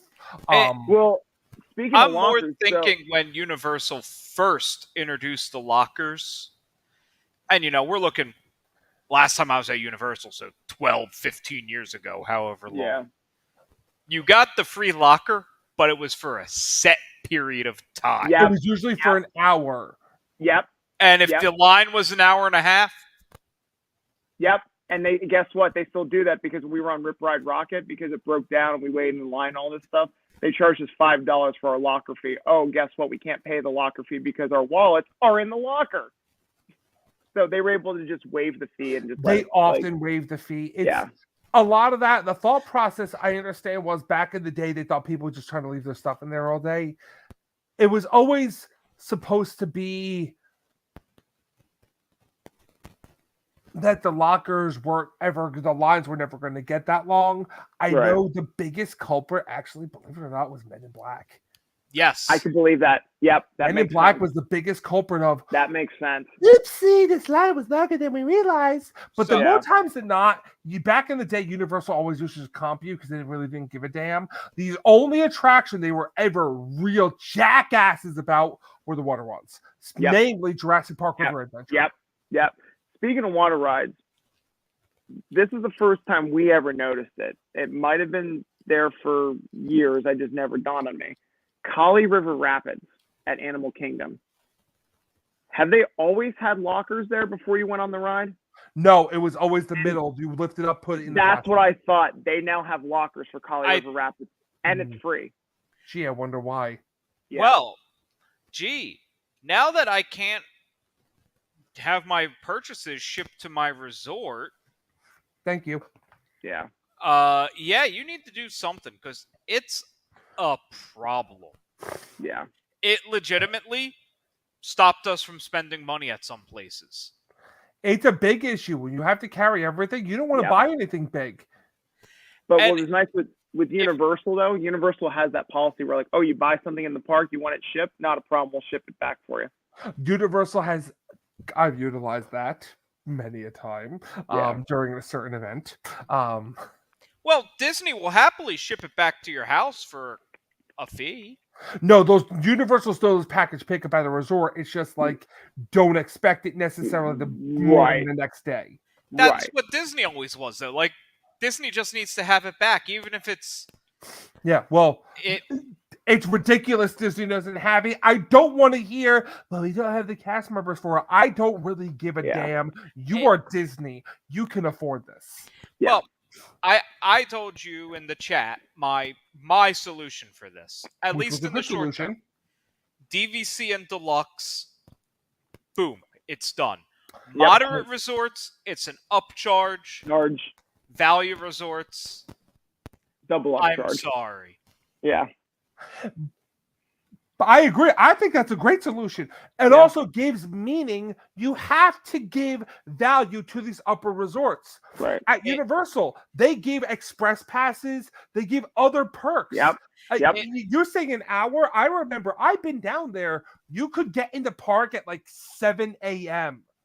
Well, Like ridiculously early. I'm going to tell you something right now because, okay, so with deluxe resorts and DVC, you can have essentially e-ride nights back at Magic Kingdom and Epcot. hmm That's awesome. But I literally, while we were talking, looked this up.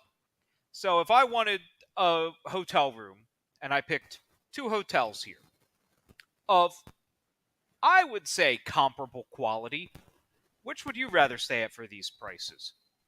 For a room with 2 queen beds, $9.85 a night at the Grand Floridian, or $5.85 at the Waldorf Astoria. Waldorf. Like, yes, Disney Deluxe resorts are good. They ain't no Waldorf Astoria. Right. And the thing, Preach.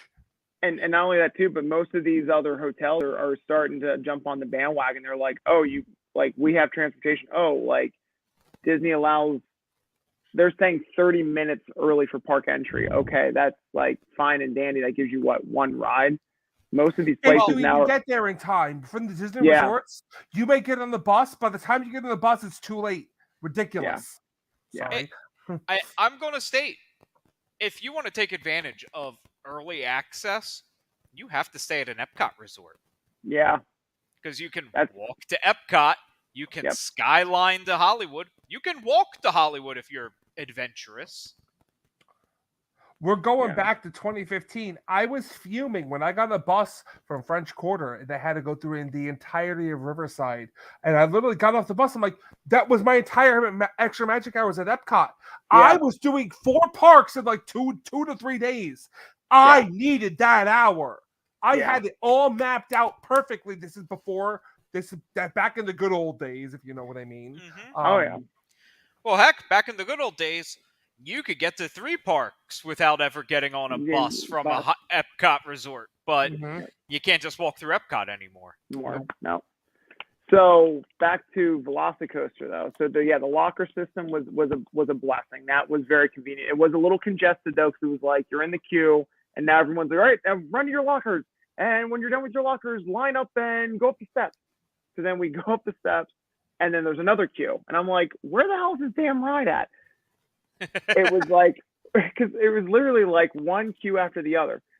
So this queue. Green Gut says what? What? Green Gut says what? What? Yeah.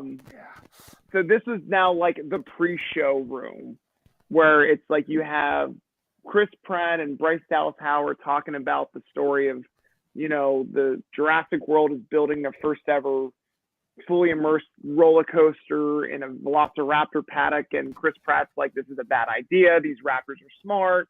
They're going to know the lay of the land. They're going to figure out the tracks. These raptors are hungry. They haven't been fed yet. Like all this stuff, like really kind of getting this like, oh my God, what are we in for? And then the ride starts, and it is just a basic. It's a summer blockbuster. I'm telling you, like the ride itself is a movie. You are literally in the film. There's like two slings that you sling out of the paddock because the doors open. Like they're like, okay, release the cages, and like the raptor cages doors open up, and then you just floor it, and these raptors are chasing you, and there's music playing, and then there's like just banks and turns and just sharp angles and rock forms and all. Where is the top hat? That's what I want to know. I've never been able to figure out where exactly in the ride layout this top hat is. The second act. Act. So okay. It's I thought it was the first. It is the climax, as you were like. It was the part where it's like they kind of give you the tease of like swinging and shooting and all this stuff, and then all of a sudden like you kind of go back into the second paddock, and then you think you're going to slow down. Nope, you're not slowing. You're speeding up. Oh, so you launch out of the paddock into the top hat. Oh, and let me guess, when you launch over, that's what gives you the 0. So okay. Yeah. Like, you said that, I'm like, top hat in the second half? Never. What roller coaster ever? Oh, wait, it's Intamin. Never mind. Let me take a step back.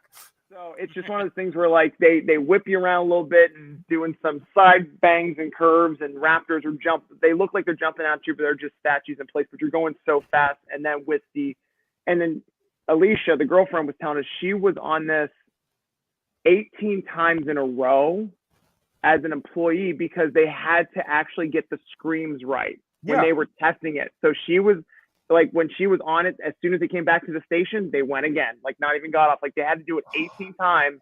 That is the American dream right there. Oh. Right? Like when she was telling me the story, I'm like, oh my God, this is insane. And she was telling me the stories about when she was in Beijing, she was on the Transformers roller coaster, which was Battlestar Galactica. The Incredible Hulk? What? Yeah. I mean, but she was telling us like all this. She was on Tron out in for Disneyland when she was out there. She wrote Tron and all that. Like she was like, oh my God, she was living the fucking dream. And now she's living the dream again by building Epic Universe. And I don't know what the hell she's doing. It drives me nuts. I want to know. But dude, this ride is just, and it's so smooth. That's like the best part about this roller coaster. You get off it and it's like, I never felt nauseated. Like butter. Like seriously, like you just go off and you're just like, that was fun. That's like I had this like big smile on my face, fun, entertainment. I'm like, that's what a thrill ride's all about. Like that's what everyone says. Everyone says it is the second best roller coaster in the state of Florida. Yeah. What would be number one? Iron Gwazi. There is no question. Yeah. Iron Gwazi is one of the best coasters in the country. If you're going down to Florida and you got a chance to go to Tampa to go to Busch Gardens, Iron Gwazi, I know people have ridden both. They say it's even better than Steel Vengeance at Cedar Point. They say this is really RMC's one. They say this is RMC every year seems to open up a coaster that's like, we're doing better than we ever have. What? But yeah, Iron Gwazi apparently is absolutely incredible. But that's and you know what's funny? It's almost like during COVID, one company built a roller coaster and the other one couldn't finish theirs. Gee, well, who was that? Oops. The Glorified Pony Express. Who said that? Yeah. Rude. But definitely, if you guys get a chance to go down, gotta do Velocicoaster. I'm going to try my best. That ride alone, Bruce, is worth admission to Universal. I am I'm trying. I'm I'm going to try for this year. It may have to be next year. I am well. literally going to be honestly. Take this off the record if you will. I may buy Spanx for this shit. I will do Well, anything it let takes me to get kn- on this ride. Let me know if you want to go because Alicia gets 50 tickets a year and her family doesn't come to Wisconsin. So I'm definitely coming down. I definitely intend to enter Islands of Adventure during the day because I would like to. I intend to try to do Bourne. I want to do the horror makeup show because I've heard rumors I don't like. I want to do. I've heard them. I've heard them too. I know what Yeah. you're talking about. Yeah. I've heard rumors I don't like, and it saddens me. I want to try Velocicoaster. It's a staple that it can't go. It can't go. I've heard they're just changing it. I've heard they're not getting rid of it. They're just changing Well, it. if they change it, that's okay. There's only two things that are still left in Universal that are the original IP, like OGs, ET and Horror Makeup Show. Everything else is gone. Those are the last two. Still there? Oh yeah, never mind. Oh yeah, why is ET still there? Yeah, it's because if they pull it out, Steven Spielberg's cutting the cord with Universal. So they say. Well, no, because according to Alicia, I mean, she works with the company. She knows the dirt. It happened with Hollywood when they pulled ET out of Hollywood. Steven Spielberg had no idea. They did it without consulting him. Yeah, I'm aware. And So they say. Remember, there's an entire area of that was. There's an entire area over there that might have been turned to something else. Pokemon. Yeah, I heard that. I have no idea what that. No, not just heard about it. It was supposed to happen. I know. There was an The whole- entire. Let me put it this way. Now there's a second parade building. Yeah, well, the parade's actually gone bye-bye too. I'm aware. There's a second Okay. parade. There wasn't a second parade building before. That project is dead in the water. Just like I don't Yeah. know, maybe a certain attraction that might have reopened sometime in 2022 might have been going away for something else that would have been better. I don't know. Maybe based on a legend. Maybe with triangles. I don't know. Who's to say? Legend of Zelda was supposed to take place over the Lost Continent. There, I said it. Yeah, I heard that too. The internet's out there. I know for a fact this was supposed. Both those projects were supposed to happen. They were shelved. Yeah.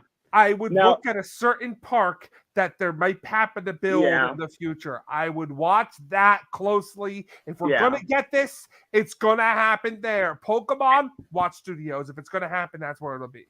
Yeah. And just I've been hearing how massive this place is. Because I was like, how big is Epic Universe going to be? And they go, pretty much take all of City Walk, Islands of Adventure, and Universal Studios, and you still have more land to play with. Yeah, but because the rumor is it's going to have you are in one central hub that is open like City Walk, and then you're entering one exit there, have to walk over to the next. That's the current going rumor from what they showed. Who knows if that's actually true? Well- Plans of Epic Universe, from my understanding, have changed so much. It is impossible. And I think this was designed. I think they put so many rumors out there. They're like, you know what? Rumors are going to get anyway. We're just going to flood the market with them. What's real? What's fake? It's not, yeah. You decide. Now, when I did stay at Dockside, I did kind of get a little information from Lowe's with the because I asked him, I said, "Are you guys building hotels at Epic Universe?" And he said, "In fact, we're going to be opening up 3. There's going to be the main one that you see in the concept art, the 5-star Diamond Resort. That's going to be the big one, and then I think they're going to be building 1 moderate." And 1 more value resort because it's going to be because they're going to have their own.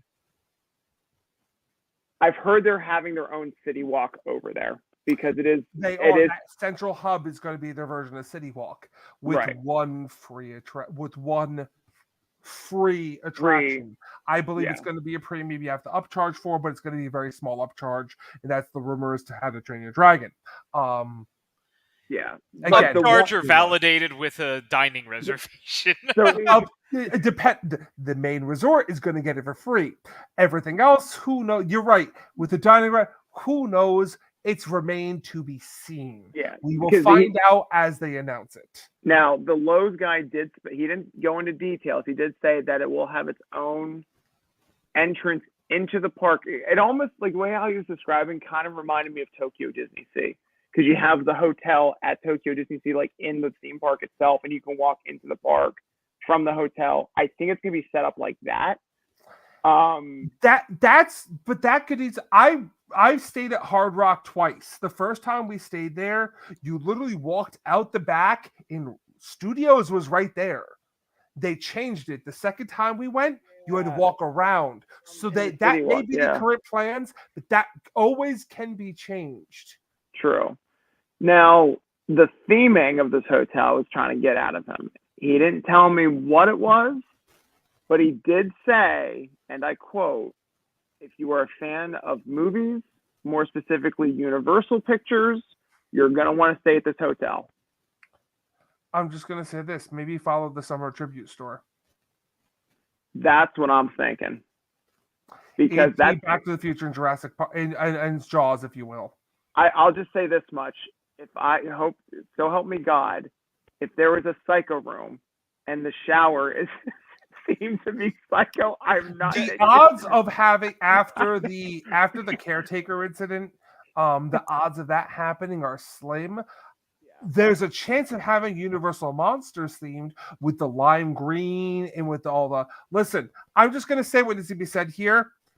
In case you folks don't know, Monsters Cafe has been at Universal Studios Florida for a long time. Monsters Cafe is officially closed. Yeah, There's a reason for that, more than just maybe a certain group of yellow people coming in. And I'm not talking The Simpsons. I'm going to make a guess here. Is this themed resort we're talking about going to be the Five Diamond Luxury Resort? Yeah. So, you call the resort something like Legends. And you just have it themed to the five or six original attractions. Yes, that's what I'm looking at. Back to the Future, Jaws, King Kong, E.T., and then what's the other one I'm missing? Animal actors. Earthquake. Yeah, there we go. Earthquake. Sorry, I'm like, let me just shake the table that we'll give them. No, Here's how ingrained I am. I wanted to call it a disaster, but I was like, no, that was the second attraction. Yeah, that was the second attraction. That would be cool to kind of, yeah. That would be my guess, especially as a premium resort. Yeah. Because the name sounds premium. The problem is, let's be real, some of those ideas. How do you make them not kitschy? It's all gonna. Listen, I love Lowe's. I love Lowe's to death.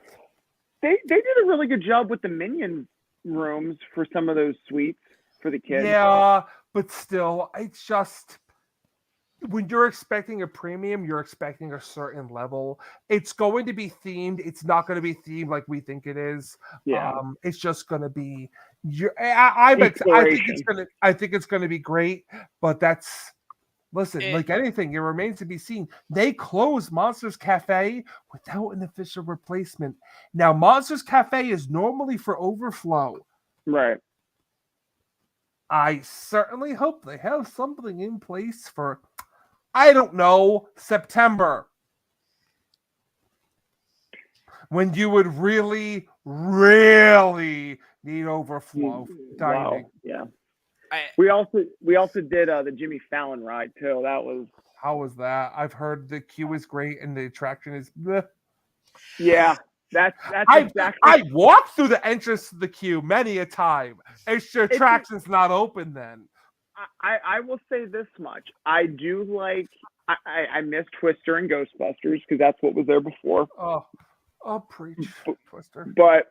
Because it was weird, too, because even getting into the Jimmy Fallon ride, the Tonight Show or Late Night or Race Through New York, whatever it's called. Race Through New York.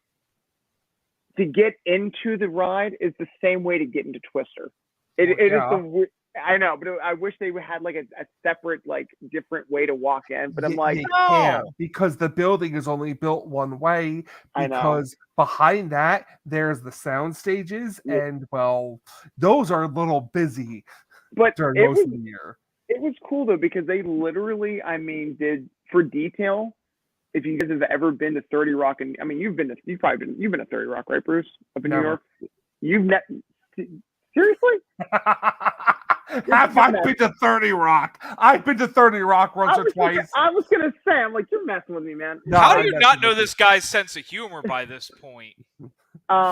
I mean, Yes, it, when you walk through, I've only ever walked through one hallway of Jimmy Fallon, and it looks exactly like 30 Yeah, Rock to it a does. T. it I does. say and that I've said that every year since this attraction opened, by the way. I was Usually impressed. slurring my speech, so you do the math there. Yeah, like I was impressed with the queue. I'm like, this is cool. Like, there's a whole exhibit for all the hosts for the Tonight Show, from Jack Barr to Johnny Carson to Oh, Jack Parr. Jay Leno. Like they have all their stuff on display. I'm like, this is neat. It's not just a Jimmy Fallon attraction. It's an attraction for NBC and the Tonight Show. So I was like, that was cool. Then the ride happened, and I'm like, is this Star Tours? Is this Soarin'? I mean, now there is a cool little story behind the attraction, though. Jimmy pretty much went to the executives and said, I have a great idea for a ride.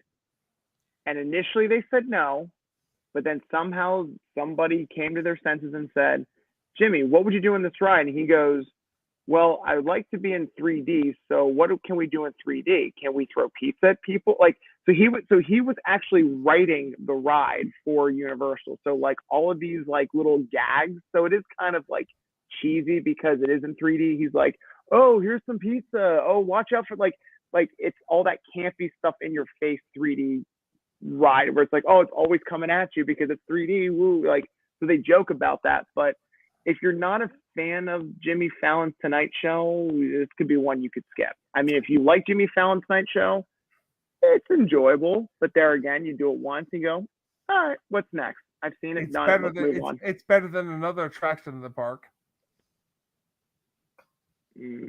Oh, don't make me say it. We all know. We're all thinking it. It's another attraction. There's a lot of rumors about. Maybe about family. Oh yeah. We skipped that. Jonathan was like, yeah, we're not even gonna go on Fast and Furious. I'm like, better. It's better than Kong. I will say this. Fast really? and Furious I loved Kong. Much better than Kong. I loved Kong. I hated Kong. The line for Kong is incredible. I love the line for Kong. Kong line was cool with the animatronic, and that was neat. Yeah, the fun of Kong dies there. I actually enjoyed that. That was actually a cool ride. So you're saying Fast and Furious is better? I think Fast and Furious it's more entertaining with the fact that I know I'm sitting here doing nothing. Because what screen is playing.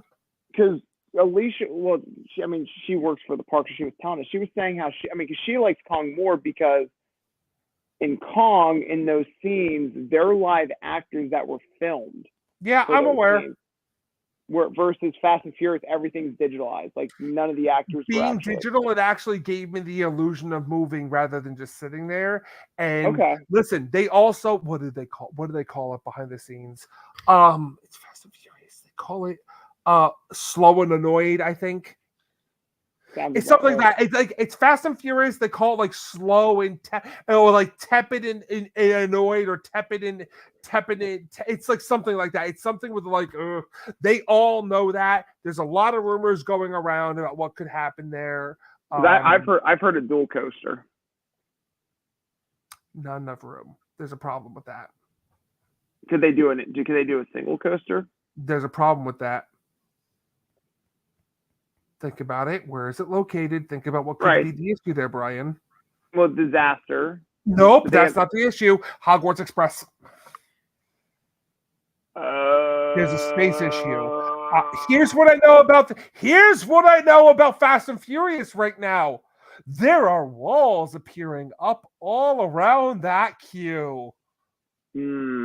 And I don't know if you Mm. guys know what could possibly be happening at Universal here on May 31st, almost June 1st. What could possibly be happening that there would have to be walls put up? Mardi After Gras? possibly losing one of their locations, rumor has it that may not be the case. That because they're so early in development, Shrek Q may not be dead for this year, but look at Fast and Furious as being another house attraction. Closing the ride, using that for space like they used to, having that disaster queue back once again for a house. Not a bad idea. It's their walls are there. They're building something there, Yeah. and it's a house. That's all I know. I don't know what And house. I did ask Alicia too. I was like, so you don't do Halloween Horror Nights, do you? She's like, oh no, that's a separate department altogether. She's like, we It's a don't. separate department altogether. I'll tell you this much: history says it's going there. History is on their side. Epic Universal most likely has Halloween Horror Nights at some point. It is probably early, depending on how well they go. It'll probably be also like a separate thing from. I have a feeling the way how Epic Universe is building and concept. I think it's gonna be one of the things where it's going to tie into Islands of Adventure and Universal Studios, but I also feel like Epic Universe is going to be its own thing too. Yeah, it's another park and what they want to consider what they're doing. Actually, you put the nail in the coffin for a rumor this year for me. Halloween Horror Nights will not be returning for Islands of Adventure because you actually, without realizing it, they lost a house location if they were to do it there. They lost a big one. Body Collectors was in Discovery Center. Oh, that's the big one they've lost. What you said that before. I was like, oh, dead. They officially have like 4 locations possibly for Islands of Adventure. If that was a big rumor that's not happening. But while I talk about that, folks, we have our first house announcement of the year. It was announced. I don't know if it was leaked. I don't know what happened, but Universal Monsters Legends Collide is coming to Halloween Horror Nights 31. They announced it when they announced it for Hollywood without a Universal announcement. Orlando announcement was like, okay, but that it does have an original story. I'd have to remember to look into it. But Wolfman, the Mummy, and Dracula their armies are colliding to fight for whatever their storyline is. But that is indeed going to be coming to Halloween Horror Nights 31. That's gonna be awesome. Announcements are expected to start coming soon. That's all I know. There's a summer tribute store. Now that Mardi Gras is done, they're building a summer tribute store. I was there. I was How was it? It was awesome. I know I've seen a lot of the merchandise online of Jaws, E.T., and Back to the Future. So it was more of a museum than a gift shop. I was actually, now granted, I was there on opening day, so I don't think they had all the merchandise. They did not. I mean, they had shirts and there's more coming. Yeah. It was neat. It was really cool because you walk in and it's set up like an old 80s AMC movie theater. And you have like, you're walking down this hallway and you start smelling popcorn. And you're like, wait a minute, am I? Well, there's actually popcorn at the end of the tribute, so you can buy popcorn because it's built. I'm sure, but I'm sure they're using the canisters they have from Killer Clowns and yeah. But so the first room you walk in, it kind of preps you because it's like now like coming soon and all this stuff. So the first room you walk in is E.T. and it's Elliot's bedroom. They have the planets, like you remember like in the movie with like the Play-Doh, the planets are moving around. E.T.'s looking up at it. There's like you have Elliot's like desk with the fish and he's got the Star Wars figurines out. The music's playing. You walk through the closet. Like you're walking through the movie set. Like I was so overwhelmed walking through. I'm like, where's the gifts? Like where's the stuff to buy? Because all I'm seeing is just like props and stuff that was used in the movies and stuff signed by the actors. Like, where's the stuff to buy? And people were looking at me going, you're looking at it. Like, pretty much everything in here is for sale. And I'm going, wait, I'm sorry. What now? Like, I can buy. He's like, well, you can't buy the E.T. and some of these props, but he's like, just go in the Back to the Future room. You'll know what I'm talking about. So I walked through Jaws. It was a little dark in that room. Like I guess it was like Chief Brody's like office or the boat, or I couldn't really tell where I was in Jaws, but it was I believe it's supposed to be the boathouse. okay, that's what I thought, because there was like tanks and all this stuff and harpoons. There was like a TV going on about like, the report at Amity Island, all this stuff. And what was funny is because I ran out of underwear because of how hot it was down there. I overpacked underwear and I still ran out.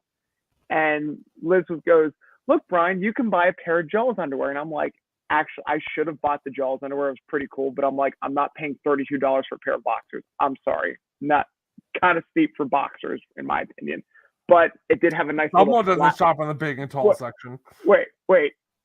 But the Jaws boxers had a flap for his mouth, if you know what I'm talking about.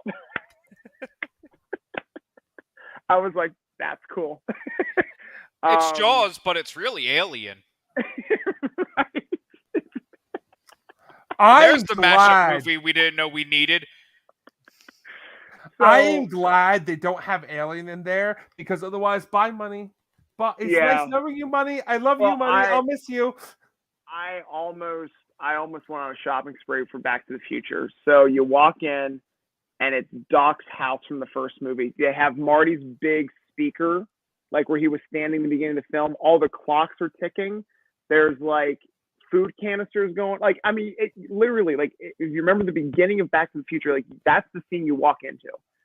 There's and you're just walking around the room, and all of a sudden you bump into a case of plutonium. Like, it's just sitting there, just like in a bookshelf, just hiding plutonium. There's like newspapers on the ground saying Doc Brown committed. There's this massive model of Hill Valley from the movie that he used with like the big, like with the red car with the white models with the clock tower and all this stuff. But in the top shelf, there is a signed Gibson guitar from Michael J. Fox. Nice. For $2,500. And I was so tempted to buy that guitar just because it was signed by Michael J. Fox. Right next to it, a hoverboard signed by Christopher Lloyd, Michael J. Fox, and Thomas F. Wilson Biff. Nice. For $3,000. Again, almost bought that. So I was asking the one team member, I was like, is there anything in here that was screen used? He pointed up and he goes, "You remember the clock tower with the two lions?" I go, "Yep." He goes, "Those were in the movie." Everything else was like in glass cases. Nice. Everything was like, copies, replicas, all this stuff. But the two lion heads that were on the Hill Valley clock tower on either side were just sitting in a corner top shelf, just looking down overhead. I'm like, that's awesome. Like, just being in the presence of something that great. It was just so cool to walk around. And then once you got done with the Back to the Future area, you walk out, and then it's kind of like the concession stand for the movie theater. It's the simple last few rooms, concession stand, mold stand, exit. Well, they had the foam hand from the old confrontation attraction there. Yeah. No. I took my picture with it. Did. Oh, let me buy it. I will put it. No, in you can't buy it. It's the giant hand, but yeah, we can steal it. It'll happen. We're Ocean's 11 in this shit. We got 3. Let me see. I posted on Facebook. Let me see if I can find my picture here. I never go on Facebook. If I post something on Facebook, I send it to Bruce if it didn't automatically post to Instagram. He does, and he knows that that's the best way I'll see things. Let me see if I can go on my photos here. And of course, if I like your post on Facebook, it was Deus Machina. And of course, as always, like before my whole vacation even started, our first day in Disney Springs, I bumped into Kevin Smith. So that was that was completely random.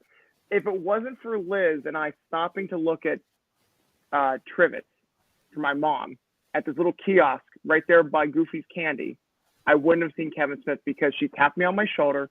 I turned around, him and I made eye contact. He goes, "Give me your phone, let's do this." He would. I've met him down at his comic book shop here in Red Bank. Yeah, Secret Stash. Yeah, Oh, yeah, ran down and to then Sacred Stash. Great 2 time. days Great. He is what you see. Kevin Smith is fantastic.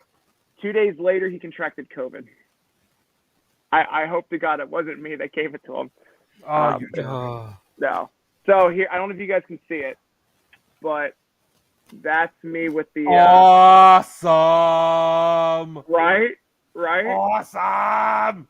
Like you That's just pretty friggin' cool. you turn the like you seriously you come out of the Back to the Future room and you turn the corner and it's this giant hand coming out of the wall, and I just looked at Liz. I go, no fucking way! Like it's Tom Bell. She's like, what? I'm like, you don't realize what this means to me. I would feel jump. like I I'm would. 9 I would. years I old would again. bowl a kid over to get my picture with that, and I'm not a picture person. I'd be And like, no, kids, out of the way, because you don't understand.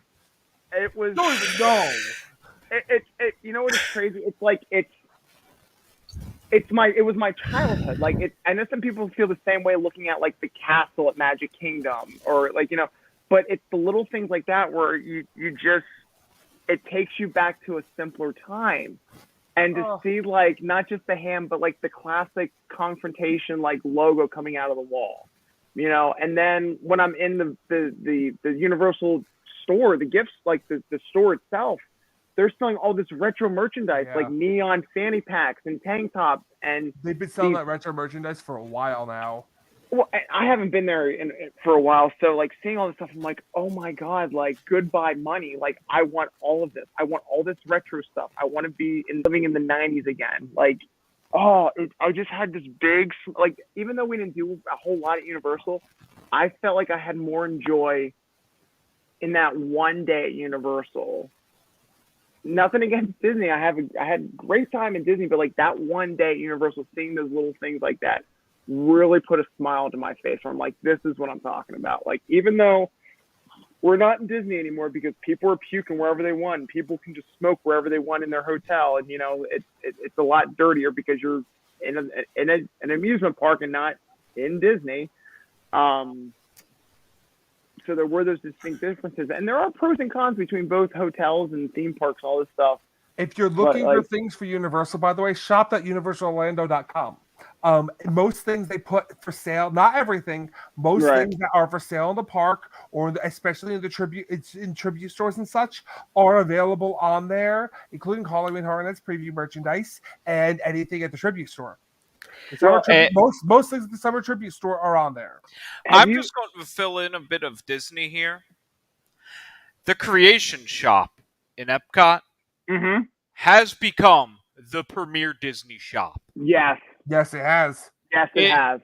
Better than WAD, better than anything on Main Street. That is easy to shop. Everything is there.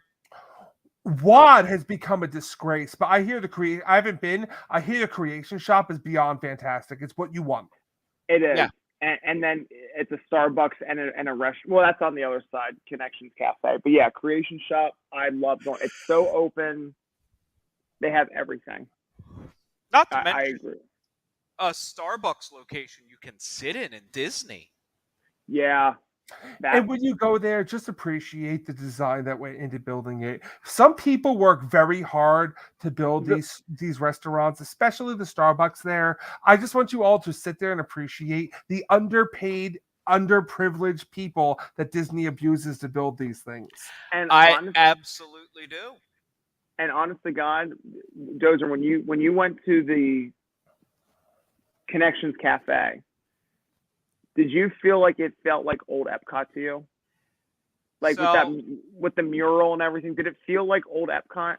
You're going to have to work with me. I never actually went into the Starbucks side. Okay.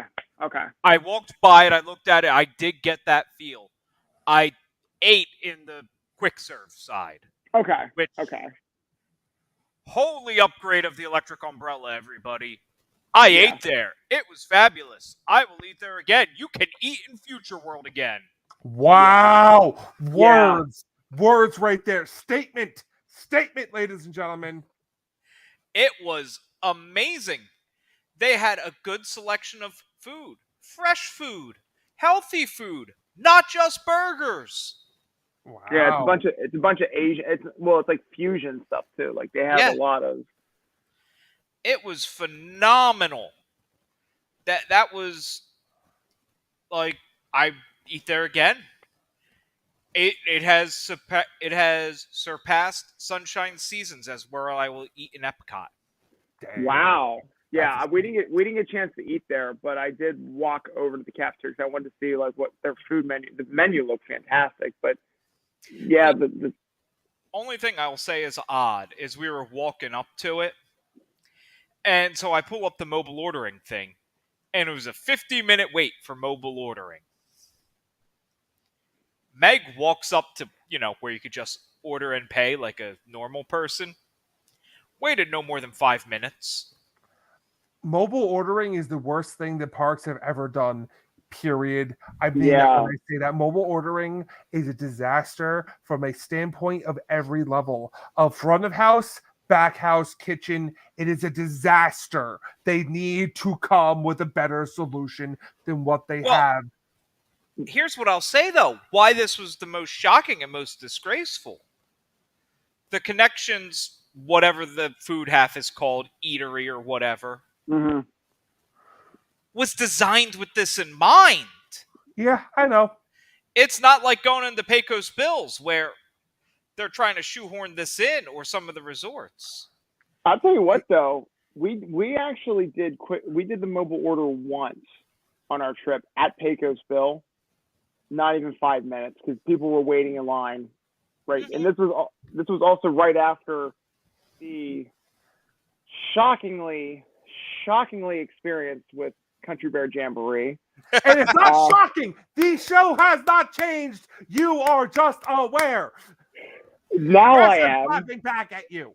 Now I'm well aware of the situation because I don't remember that show being very, very subliminal when I was a kid. If you get my Country Bears taken away from me, this will not be I'm happening. now I'm not taking it away because frankly I wanted to say because it's the same show since 1971. But having said that, it is a kid park. Actually, it is not the same show since 1971. They have greatly shortened it. At one point, correct me if I'm wrong, but I kind of remember at one point, it might have been the Summer Hoedown show, but I remember as a kid them singing California Girls by the Beach Boys. That would be the Summer Hoedown show. First off, I personally have never, thank God, seen the Summer Hoedown show. It includes an octopus that may or may not be included at Guardians of the Galaxy in California, Mission Breakout. It included that. I'm not sure if that's Horizon's octopus or the Hoedown octopus. I think it's the Hoedown one. The one character ends up dating an octopus and she's on stage for part of it. Static doesn't move, doesn't matter. That was part of the Summer Hoedown. They got rid of all the theming for a reason. I think the summer and winter. I think the overlays still happen in Shanghai. One of them overseas in the it has this overlays. They stopped them here. No, the other like Buford is being greatly cut down. Other things were greatly cut down. They did cut the show down, which is funny. They cut the show down, but all the guys that turn me on, turn me down with the lyrics playing on screen still happens every single show. Period. End of discussion. It's happened forever. The biggest travesty going on at Country Bears, the three heads on the wall. It is getting harder and harder to understand them. And that is a travesty. They cannot fix it. There's no way of fixing it. They've tried. It wasn't that. I couldn't understand what the heads on the wall were talking. That audio was fine, but I did notice throughout the show the song, and it wasn't even just Country Bear Jamboree. There were a few other attractions that I noticed this in. The audio would be faded.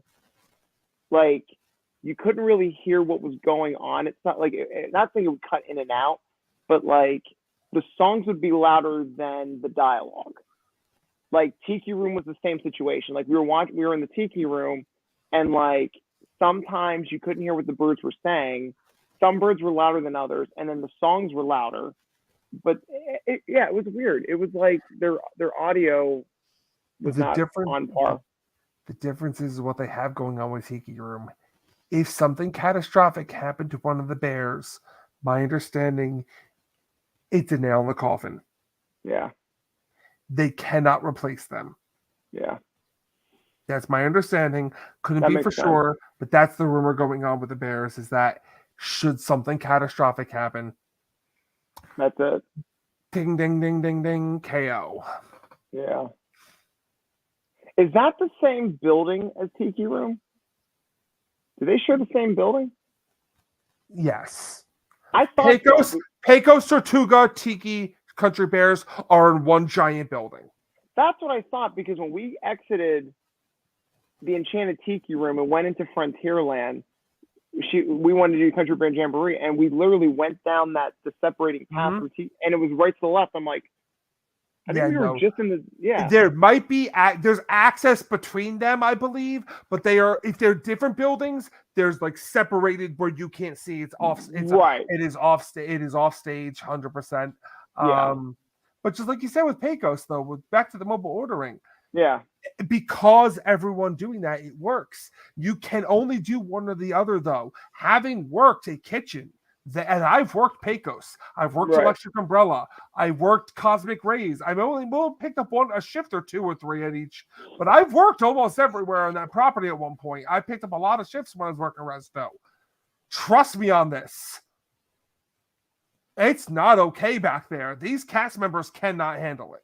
It's not okay what they're doing with them. You're over, like you said, it was not meant to do both. It's one or the other. You are overloading an already crowded system because now you're allowing 3 times the amount of guests to order at once than it used to be.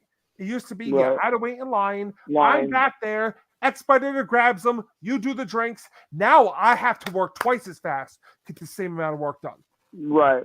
Yeah. For the for the guests it seems convenient, but for the cast members it's a freaking nightmare. And they don't have enough seating in most places. Here's the tough thing. You can do a massive overhaul of Cosmic Rays. You could make that work in the new world. Massive overhaul, redo everything.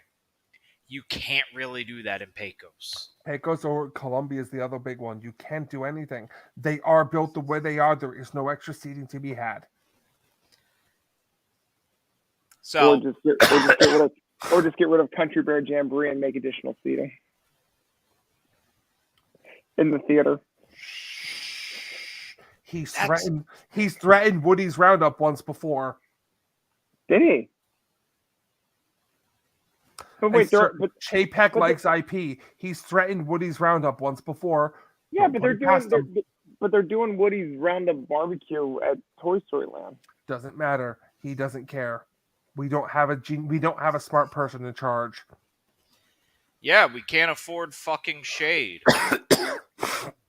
And they have the barbecue coming in, but also remember, it is not impossible to have the whole thing closed to turn into Tiana's kitchen.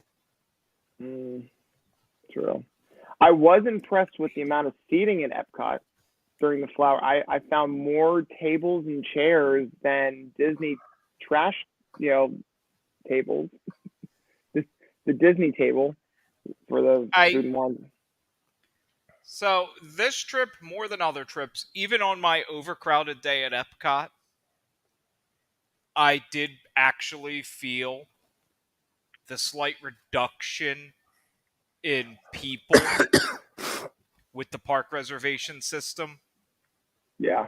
Like, the park still felt crowded. Right. But it was not old school Disney crowded. Yep. The lines do not match up to the people in the, milling about. Like, the lines are way longer than the crowd would suggest. Yeah. And that's Lightning Lane failure.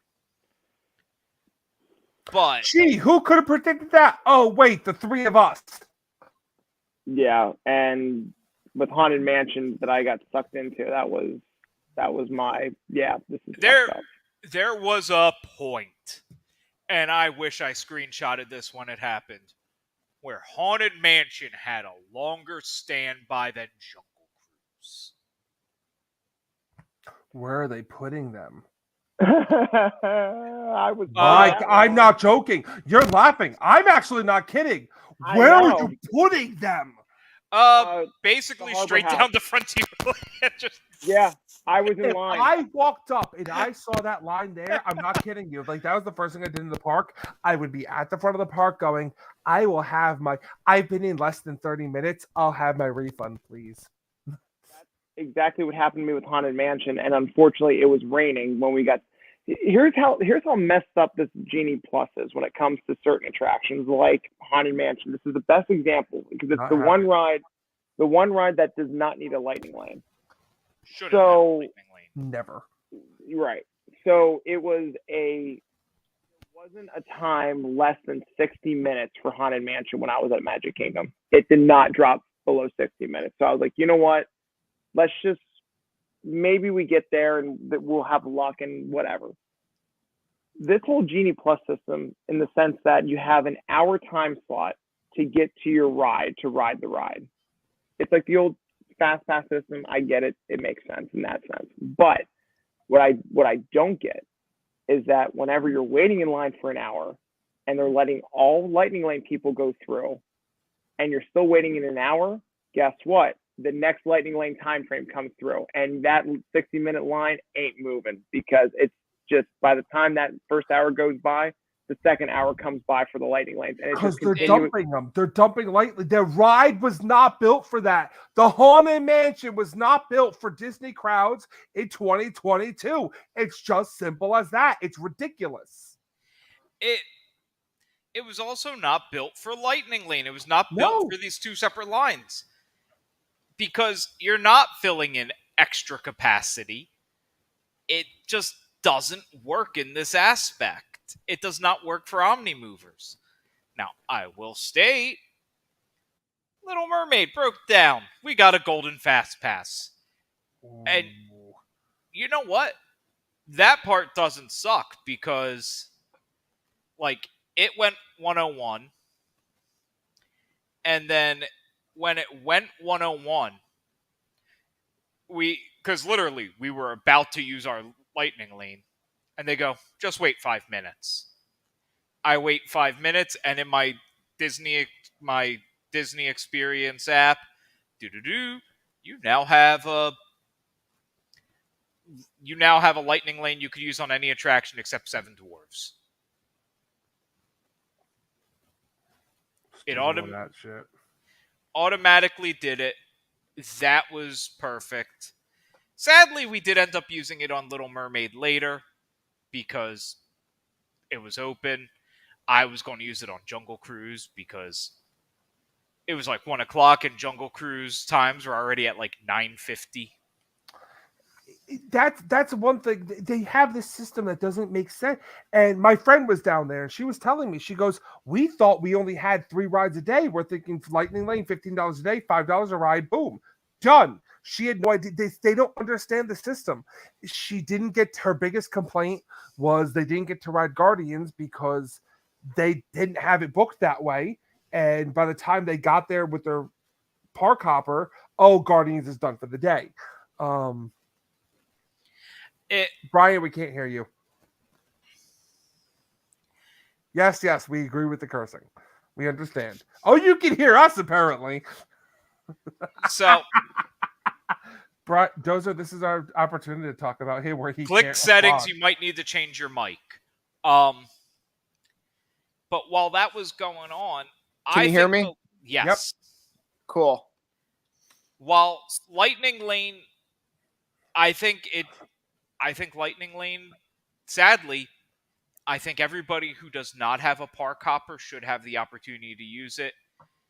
It's when you park hop that I do begin to think, like, that's where you run into the issues with Lightning Lane. Not even Lightning Lane. They just wanted to try to ride the attraction. It was, Yeah. But by the time that it was a 1 o'clock cutoff, and they didn't have that's. But another thing that's confusing people here, they need to separate these names. You can't have it all called Lightning Lane, but have 2 separate things. One needs to be called Genie Plus Fast Pass or whatever. The other needs to be specific. You may enter through the Lightning Lane line, but you need to separate them in name.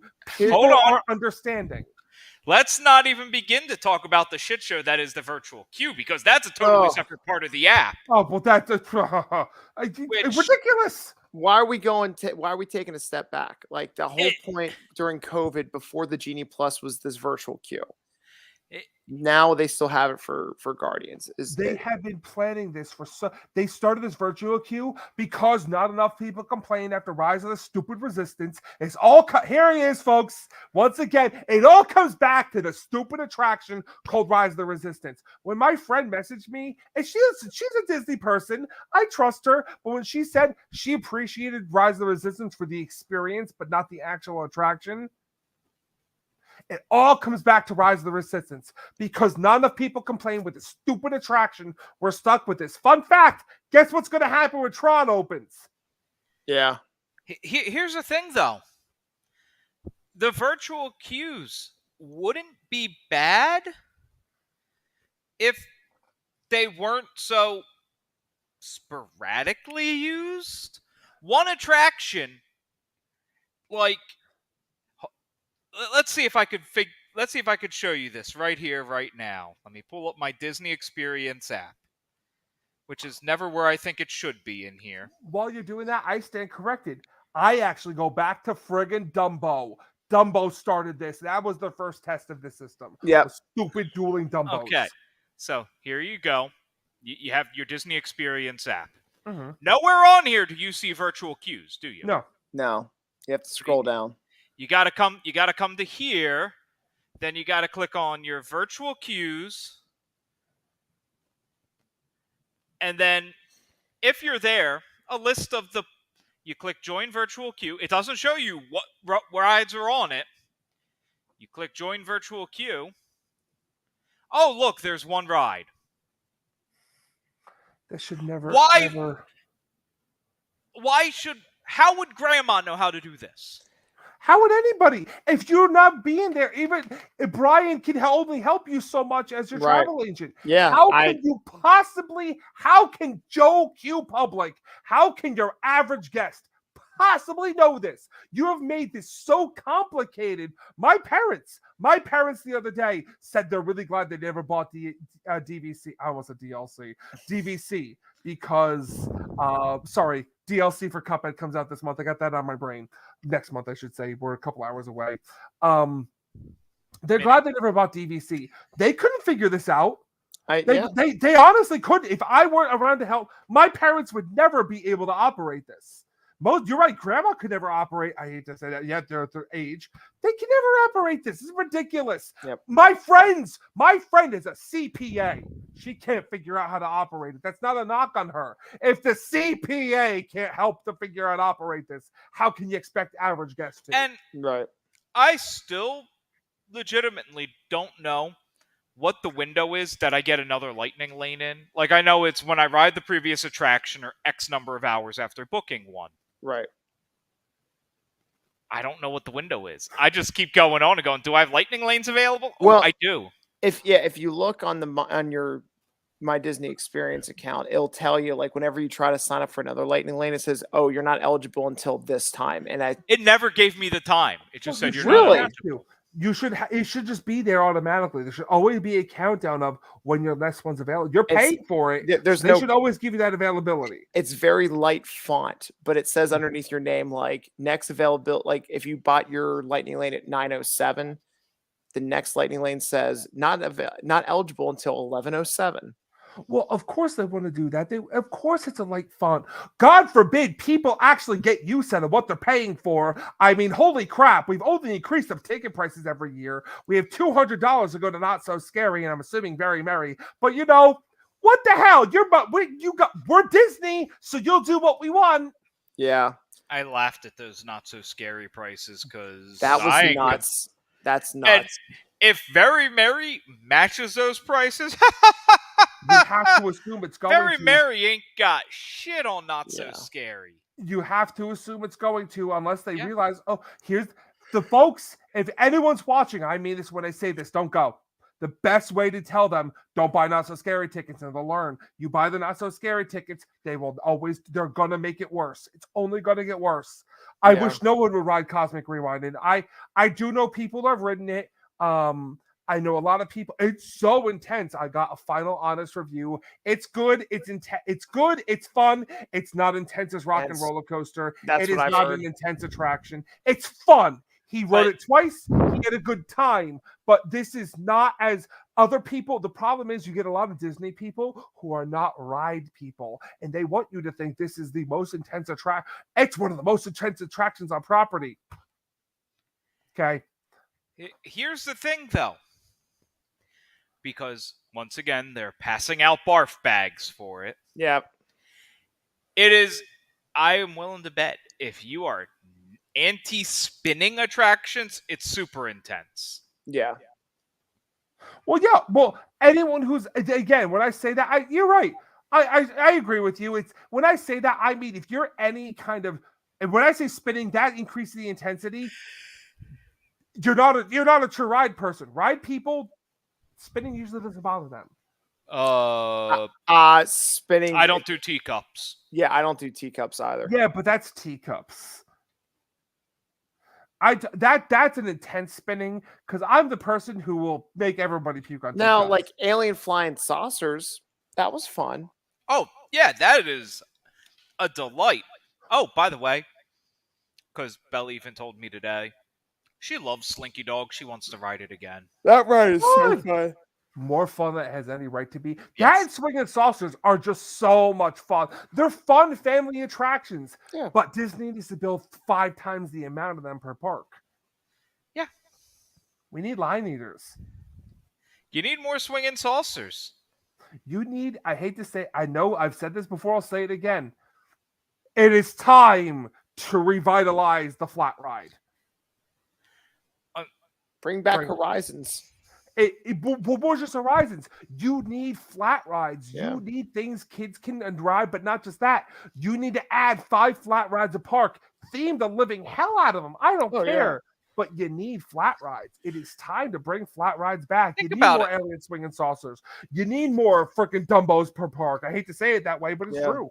Just not at Magic Kingdom because they have 4. Yeah. You need the balloon race. It's 2 where's the- Dumbos, Aladdin, Astro Orbiter. Yeah. Forgot about Astro Orbiter. you need, what do they call it? Emotional Whirlwind at a Pixar Pier. But you need a balloon race. See, and here's the thing, like, everything. you could do one of those for a Mary Poppins attraction. Like, as much as people want to have this immersive Mary Poppins attraction at Epcot, you could easily put something like that in the back. You could do both. You could have an immersive attraction. You need to start building more things for people to ride, just things to get in line for, to get on. You don't have to be anything big. You need your Bugs Land. You need a choo-choo train, the balloon race. I'm just going to say it. Disney, contact us and get the schematics for the damn Topple Tower. Because if anyone can build this, you can. You need to do something like that. You need to do things. Well, Imagine a Topple Tower theme to Moana. You're welcome. I take that over replacing Tiki Room. in the tiki. I don't know. Maybe let's get rid of Swiss Family Robinson and actually build something that people can actually ride. Encanto? That could be fun. Encanto could fit the bill. If they get rid of Tiki Room for Encanto, I will uproar. They won't. Actually, I have an idea for Encanto, but a lot of people aren't going to like my idea because it is a house that moves. The old Houdini attraction that was at Six Flags, the house looked like you swung back and forth, and the house looked like it was moving around you. Yeah, I think if you Like got something like that, like a fun house almost. This is where you sit. You had the queue. You sat down. You swung back and forth, and the room's spinning around you. Are you going upside down? You could do that with Encanto because the house is moving. So you could do a classic fun house. I'm okay with that. But something that will attract people to do. You need to do something. But remember, the problem is Moana was supposed to go there. Don't we remember Wakanda was going to take over the Wonders of Life Pavilion?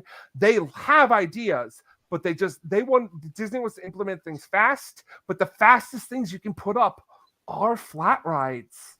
Speaking of Wakanda, don't think it's ever going to happen in Florida. Maybe California, but not Florida. Because when I was at Universal, I almost bought this t-shirt.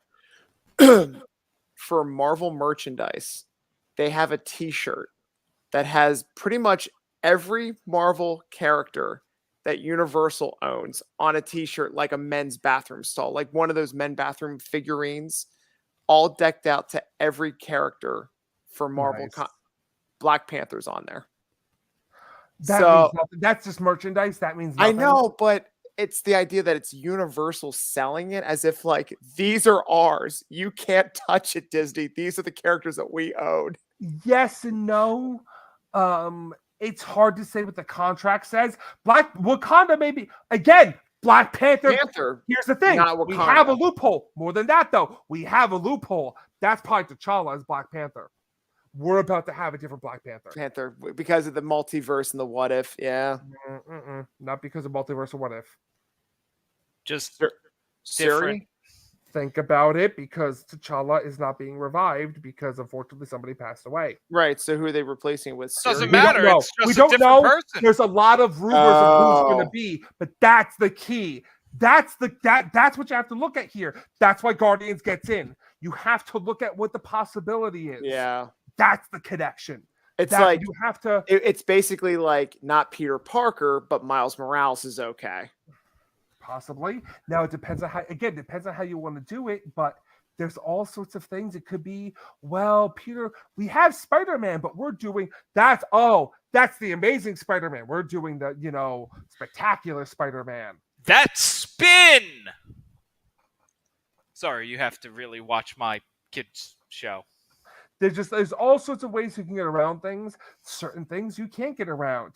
Technically, you could build an attraction at Disney, possibly with the fantastic. It's hard to say because they are themed around. Doctor Doom's not touchable, I'll tell you that right now. But Fantastic Four, who knows? Yeah. But that's all as I say that Wakanda may be in game. T'Challa's Black Panther isn't. But their movie version of Black Panther certainly would fit the bill. And who knows who it's going to be? All sorts of rumors, but we don't know who's going to be. See, taking I over the could- mantle. Frankly, I could see Black Panther Animal Kingdom because it's in Africa. Instead of Wonders of Life, put Wakanda. Technology. Black Here's- Panther's more about the technology, I think. Think- You're missing it. Not Africa. Think.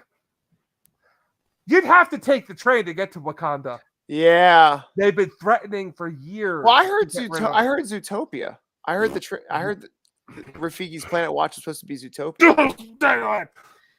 Dinoland. Yeah. I'd watch Dinoland for Zootopia.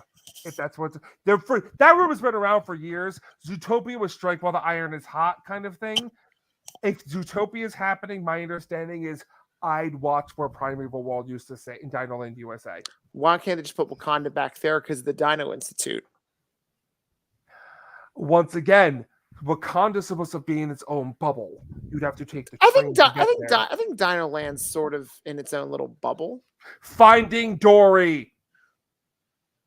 You could repath. Finding Dory. I It just doesn't work. It wouldn't work. It needs to be in its own bubble. It makes sense for the train to get that's there. true. That's true.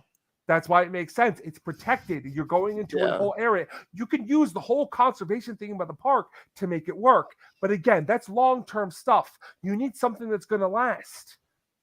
Moana's Journey of Water? We're not sure if that's going to last. We Hey. don't know if any of these IPs are going to last, except for Star Wars. Because have you guys been watching Obi-Wan? I watched Hell episode 1. no. Oh, so Hell good. no. Hell So no. good. You will not get me watching Obi-Wan till maybe it's done after the travesty and disgustingness that Book of Boba Fett was. This dude, Hey, Obi-Wan's good. yes. Let's take this moment here because Bruce finally watched Halo and I have not gotten his opinions on Yeah. it yet. Beginning to end. The Halo series is worth watching for everybody. If you're a fan of the game, knock it off. Captain Key's getting out of control. Yeah, we.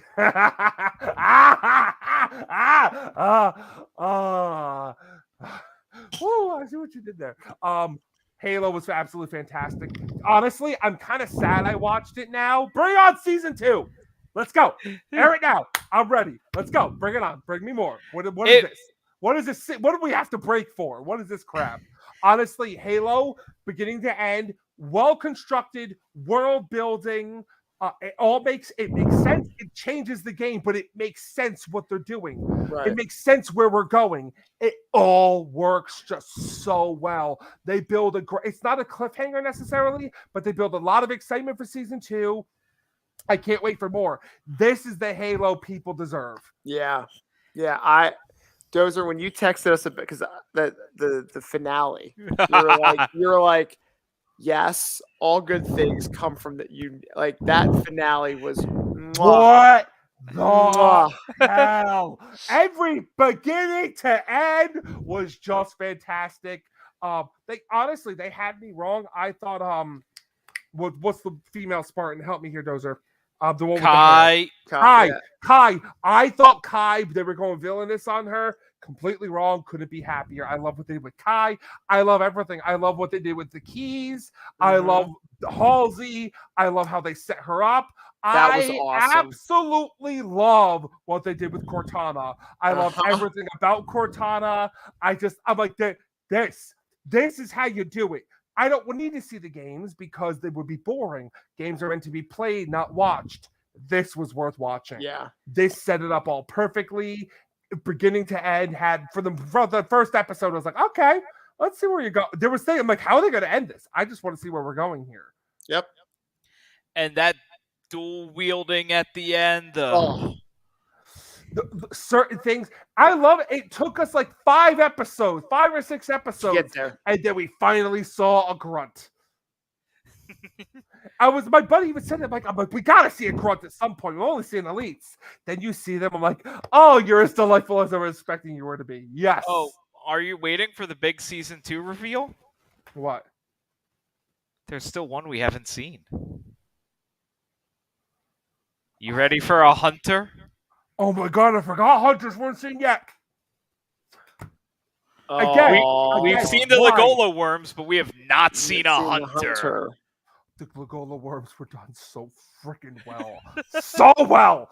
Oh my god, I forgot a hunter wasn't even. That's the thing. There's so much good in here. I even forgot we have what we haven't seen yet.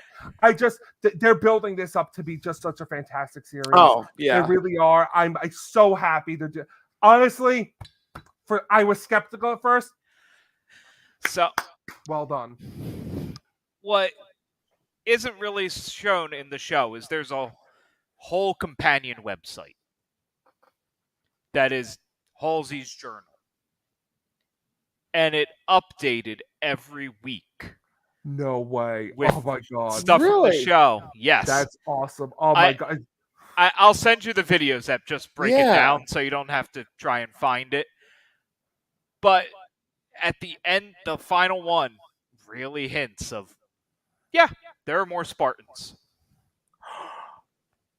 Nice. Well, that makes perfect sense. Yeah. Because we only see you would think the way they started with the Spartans are, one Spartan is 500 Marines, and we're going to have a whole army of them, but they don't. But you see a whole camp of them training, but we never see any more. Season 2, Red versus Blue. Season 2, Red versus Blue. Well, they've hinted at the Spartan 3s already exist. Right. So we may see Season 2. Everybody's kind of pointed at Season 2. The first season was more or less the book, The Cole Protocol. I never More read the book. I never read the books. Season 2 is going to be the book that started it all. The game. No. No. The game isn't the first Halo thing to exist. Correct. Oh. The first thing to exist was Eric Nyland's novel, The Fall of Reach. Oh, okay. That'll be that. And with that website hinting of more Spartans, give me Noble Team. Yes. Give me Noble Team. Give me my Reach Spartans. Oh, give me George. Just give me Spartans. Just give me George. I just want George. Because that's something people forget when you talk about the games. Well, what about the games? The Reach was a prequel, not a sequel. And with Reach, one of the more famous Spartans, and one of the, I think, the third most recurring character at this point after Chief, Cortana, and Johnson. Buck. Edward Buck. Fuck. And wow, hey, his actual voice actor could fulfill the role. And we could have Nathan Fillion. Oh, yes. Hell yeah. Yes, take my Hell money. yeah. Take Which- my money. If, for those who don't know, if you've never played the game Halo ODST, the game itself is more or less a Firefly reunion. Yeah. Yes, it is. The entire voice cast is Firefly. And Buck and his appearance in Halo 5, amazing. He was in Reach. He was in ODST. Give me Buck. Yeah. I want this. I want it so bad. I really loved how in the finale you got the Chief we know. The Mhm. silent, Yep. badass, kick your ass Chief. And they explained it. They explain That's what I- everything yeah. so well. Honestly, my biggest complaint with Halo, you've done it so well. There's another video game property that's getting its own first time release. Mass Effect. Borderlands. Oh yeah, I heard that too. Borderlands the movies. I thought it was this, maybe it's next year, but Borderlands after Halo the series, I'm like, oh, you set a bar Borderlands can't possibly pass. Well, Dare I say it? This is the best video game adaptation of a video game that's not named Witcher, or I can't believe I'm about to say this, Sonic the Hedgehog. what a cast in Borderlands. Yeah. Who was in Borderlands? Kate Blanchett, Kevin Hart, Jack Black, Wait, Jamie Lee Curtis. this is the movie. Yes. This is a movie. Jamie Lee Curtis is Tannis. Kate Blanchett is oh my god, I'm blanking out her name. The Phoenix. I've never played Borderlands. I'm blanking on her name. Why am I blanking on her? The main character, the main siren. Oh my lord, I'm gonna kick myself here. My only concern with the cast of Borderlands is Jack Black. Is this Jack Black, or is he just recording the lines and they're putting the effect on him to sound like Claptrap? Or is Claptrap going to talk like Jack Black?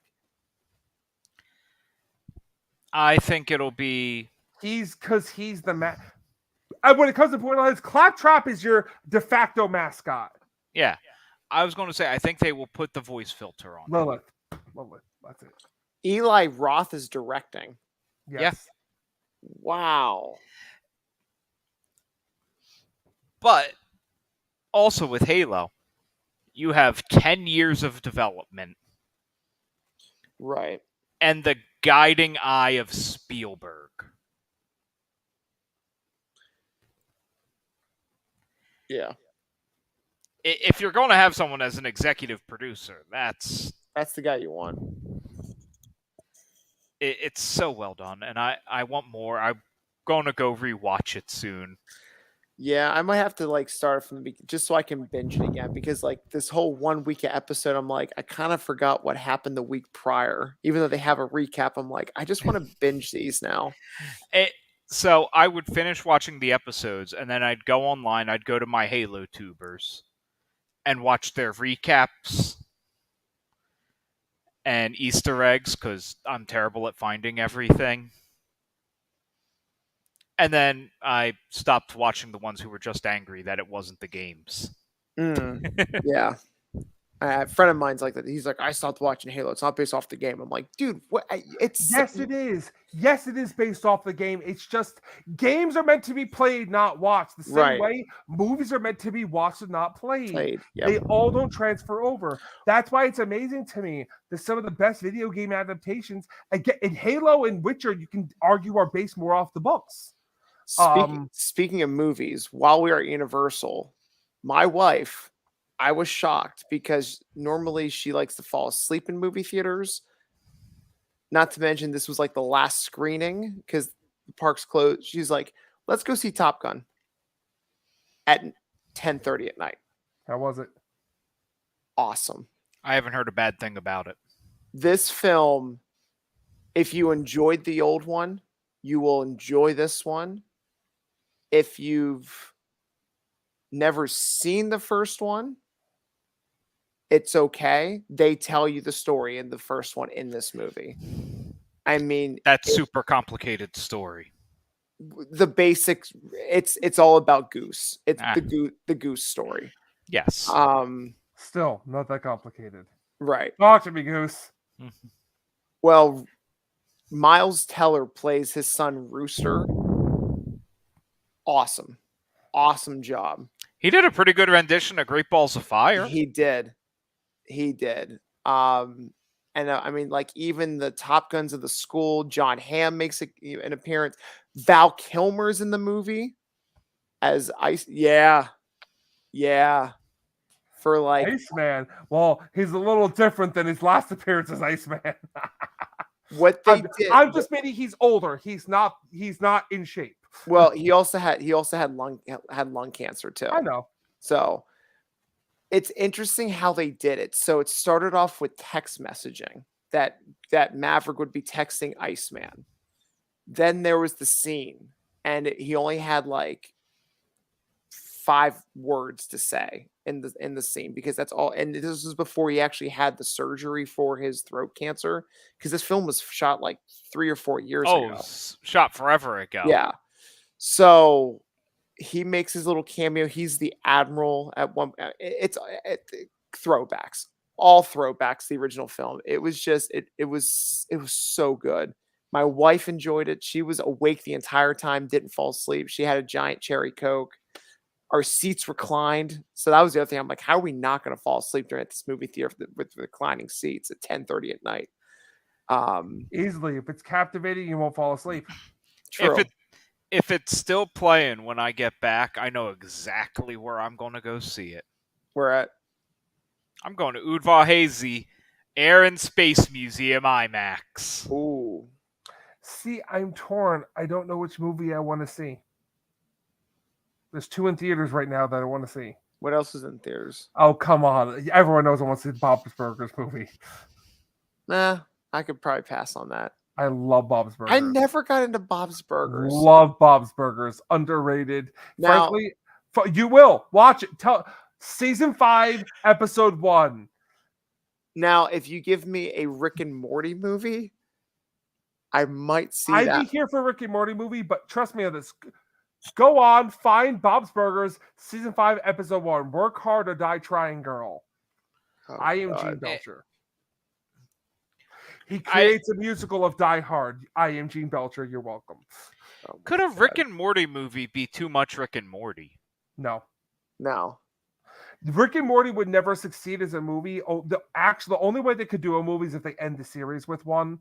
Or they make a live action with Christopher Lloyd, and like, do you guys see that promo for? I did. That would not work well as a movie. Really? I think it would. Rick and Morty would be very. Your budget live Yeah. action would be so through the roof to do it properly. Listen, you could do it. I just don't think it wouldn't work as well, because now you have. Does Chris Parnell could play Jerry. You could have what's her face playing Beth, but you have such iconic voices here. I think Christopher Lloyd could do it. Yes and no, because he can't do the physicality things that Rick does. Or it could be one of those things where, Oh god, she's the worst physicality. I watch too much hockey. or it could be one of those things where it's an animated film, kind of like Chip and Dale. Bear with me here. Oh, that movie was phenomenal. So Right? good. Well, So it could start as animation, and somehow Rick and Morty cross this multiverse that become live action people for a hot second. Or it would work in the sense Gravity Falls did this in one of the last episodes. It would work that we enter. Morty was this? I don't know, Morty. You were the one who wanted to come here. I don't feel so good, Rick. Hey, while we're talking about cartoons, this is my idea. Disney, take it. Replace the Pixar Short Film Festival with the Doofenshmirtz Randominator. Anything. Yes. Hell yeah. How about anything? So, Put something in there. Brian, I see your face. Just Yeah. imagine this. Doofenshmirtz comes out. He talks about it. He shoots the Randominator. Who's And Doofenshmirtz? Dude, Phineas and Ferb, villain. Oh, Dude, never First watched. Evil Never watched it. Incorporated. I never watched Phineas and Ferb. I'm familiar with the How? show. But I lived with you for I know. several years I and know. watched the shit out of this show. I know. I never sat down and I'm familiar with the show, but I never actually sat down and watched. Trust me on this. This is the one he's onto something here because if you don't have to watch Phineas and Ferb. He could introduce himself and you're just taking some random crazy scientist. No, he fits no, right wait. in with the area. I did watch the Star Wars special. Was he the one that was like Darth Vader? Yes. Okay, Yes. I know who you're talking about. Okay, I So, watched that special. You have him. He comes out. He announces. He shows off his Randominator. He fights with Perry the Platypus for a second. They flip it on, and then you get a random 3D movie from the history of Disney's catalog of 3D shows. Yes. I'm in. Yes. I love that idea. And maybe they're fighting through it and you're getting the greatest hits, so you get the mice from Honey, I Shrunk the Audience, and then Just I like was really actually- like fast. I was actually clips. just about to say the clips he has to hit this while he's fighting Perry on and in and around. You could splice it in with an original movie with him, and he just randominators it constantly. You're right; it's all the best, all the greatest hits. like a scene with Michael Jackson, and then it goes to the mice from Honey, I Shrunk the Audience. Like just like Ooh, that would be the only one. That would be the only hiccup. Do you own Captain EO? Do you have like a permission from the Jackson estate? oh yeah. I don't know how much of it they own, but there's parts of they. I believe, if anything, the Jackson estate may own the music, but not the film. Film. Yeah, 'Cause that's the question is how Right. that's the only question here is what would they control? But listen, at this point, Jackson Estate's probably willing to play ball. Hey, you just cut the film right. Well, you could cut the film, but you have scenes without him in it. But I'm just saying, this is Gold. Now, could they show? I mean, you want it all to be in 3D though, right? Or does it have to be in 3D? Can it just be 2D? Because I just thought it'd be really random if all of a sudden like Cranium Command just pops out of nowhere. they could remaster it in 3D for a brief moment. Stop, Brian. I love that, Brian. That's it. Randominator. All defunct attractions are in play. Anything defunct, I'm talking Horizons, Cranium Command, World of Body Wars, Motion. Kitchen Cabaret, World of Motion, Energy Adventure. That's it. Screw it! what Give it me is. Impressions de France too. Impressions, anything. It should be anything Epcot. Anything Epcot oriented. I love this idea. You know what I like about it?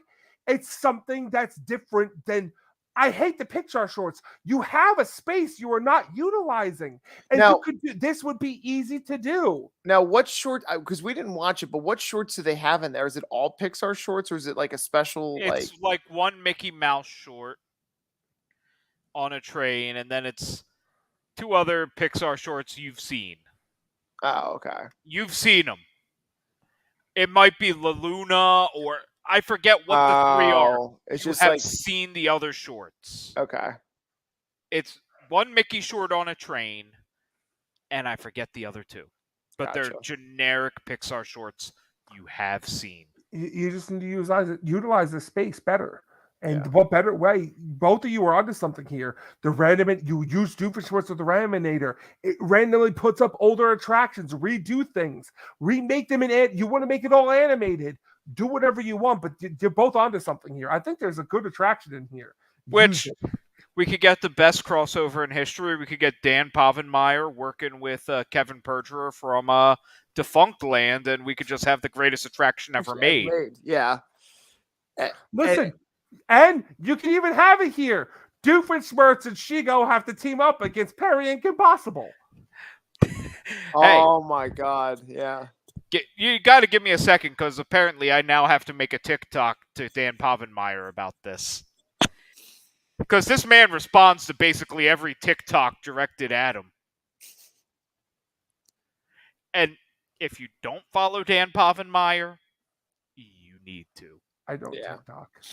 I don't. I don't TikTok much. either. I watch them on YouTube Shorts, but I will Yeah, go to I- TikTok to do this. I am not a TikToker, as we all know. But he's made Dan Povenmire is like the evil genius of cartoons. Oh, and he does all of his TikToks as Doofenshmirtz. Love it. Doofenshmirtz Meeville Incorporated. See, yeah, that would be cool if they just randomized like classic Epcot attractions. Like, what was the name of that robot from Communicore back in the day? Like, we're talking like old school Epcot. Oh, you were definitely going back there. This is even before Interventions. It was Yeah. on Communicore. There was like a little droid character. Smart one. Yeah. I'm like, I know it's like I know it's letters that make up its name, but what is it? It's MRT1. because they can even even something so subtle and simple. They can have him just like float in 3D in front of you, just like as an Easter egg. Like, oh look, there he is. Like You could make, but that's the thing. This would be a lasting attraction. They need something here that's going to last yeah. without making all Figment. That's another one they gotta bring back. Never happening. Phineas and Ferb with Figment. There you go. That could work, but trust me, Dreamfinder's gone. He ain't coming back, dude. Nope. Trust But me. they did a comic book series about him. Doesn't matter. Not coming back to the God parks. damn it. Just give me some Dr. Heinz Doofenshmirtz. I would love something with Doofenshmirtz. And hey, he's had 2 Disney shows, so because he also did Milo's Murphy Law with Weird Al Yankovic.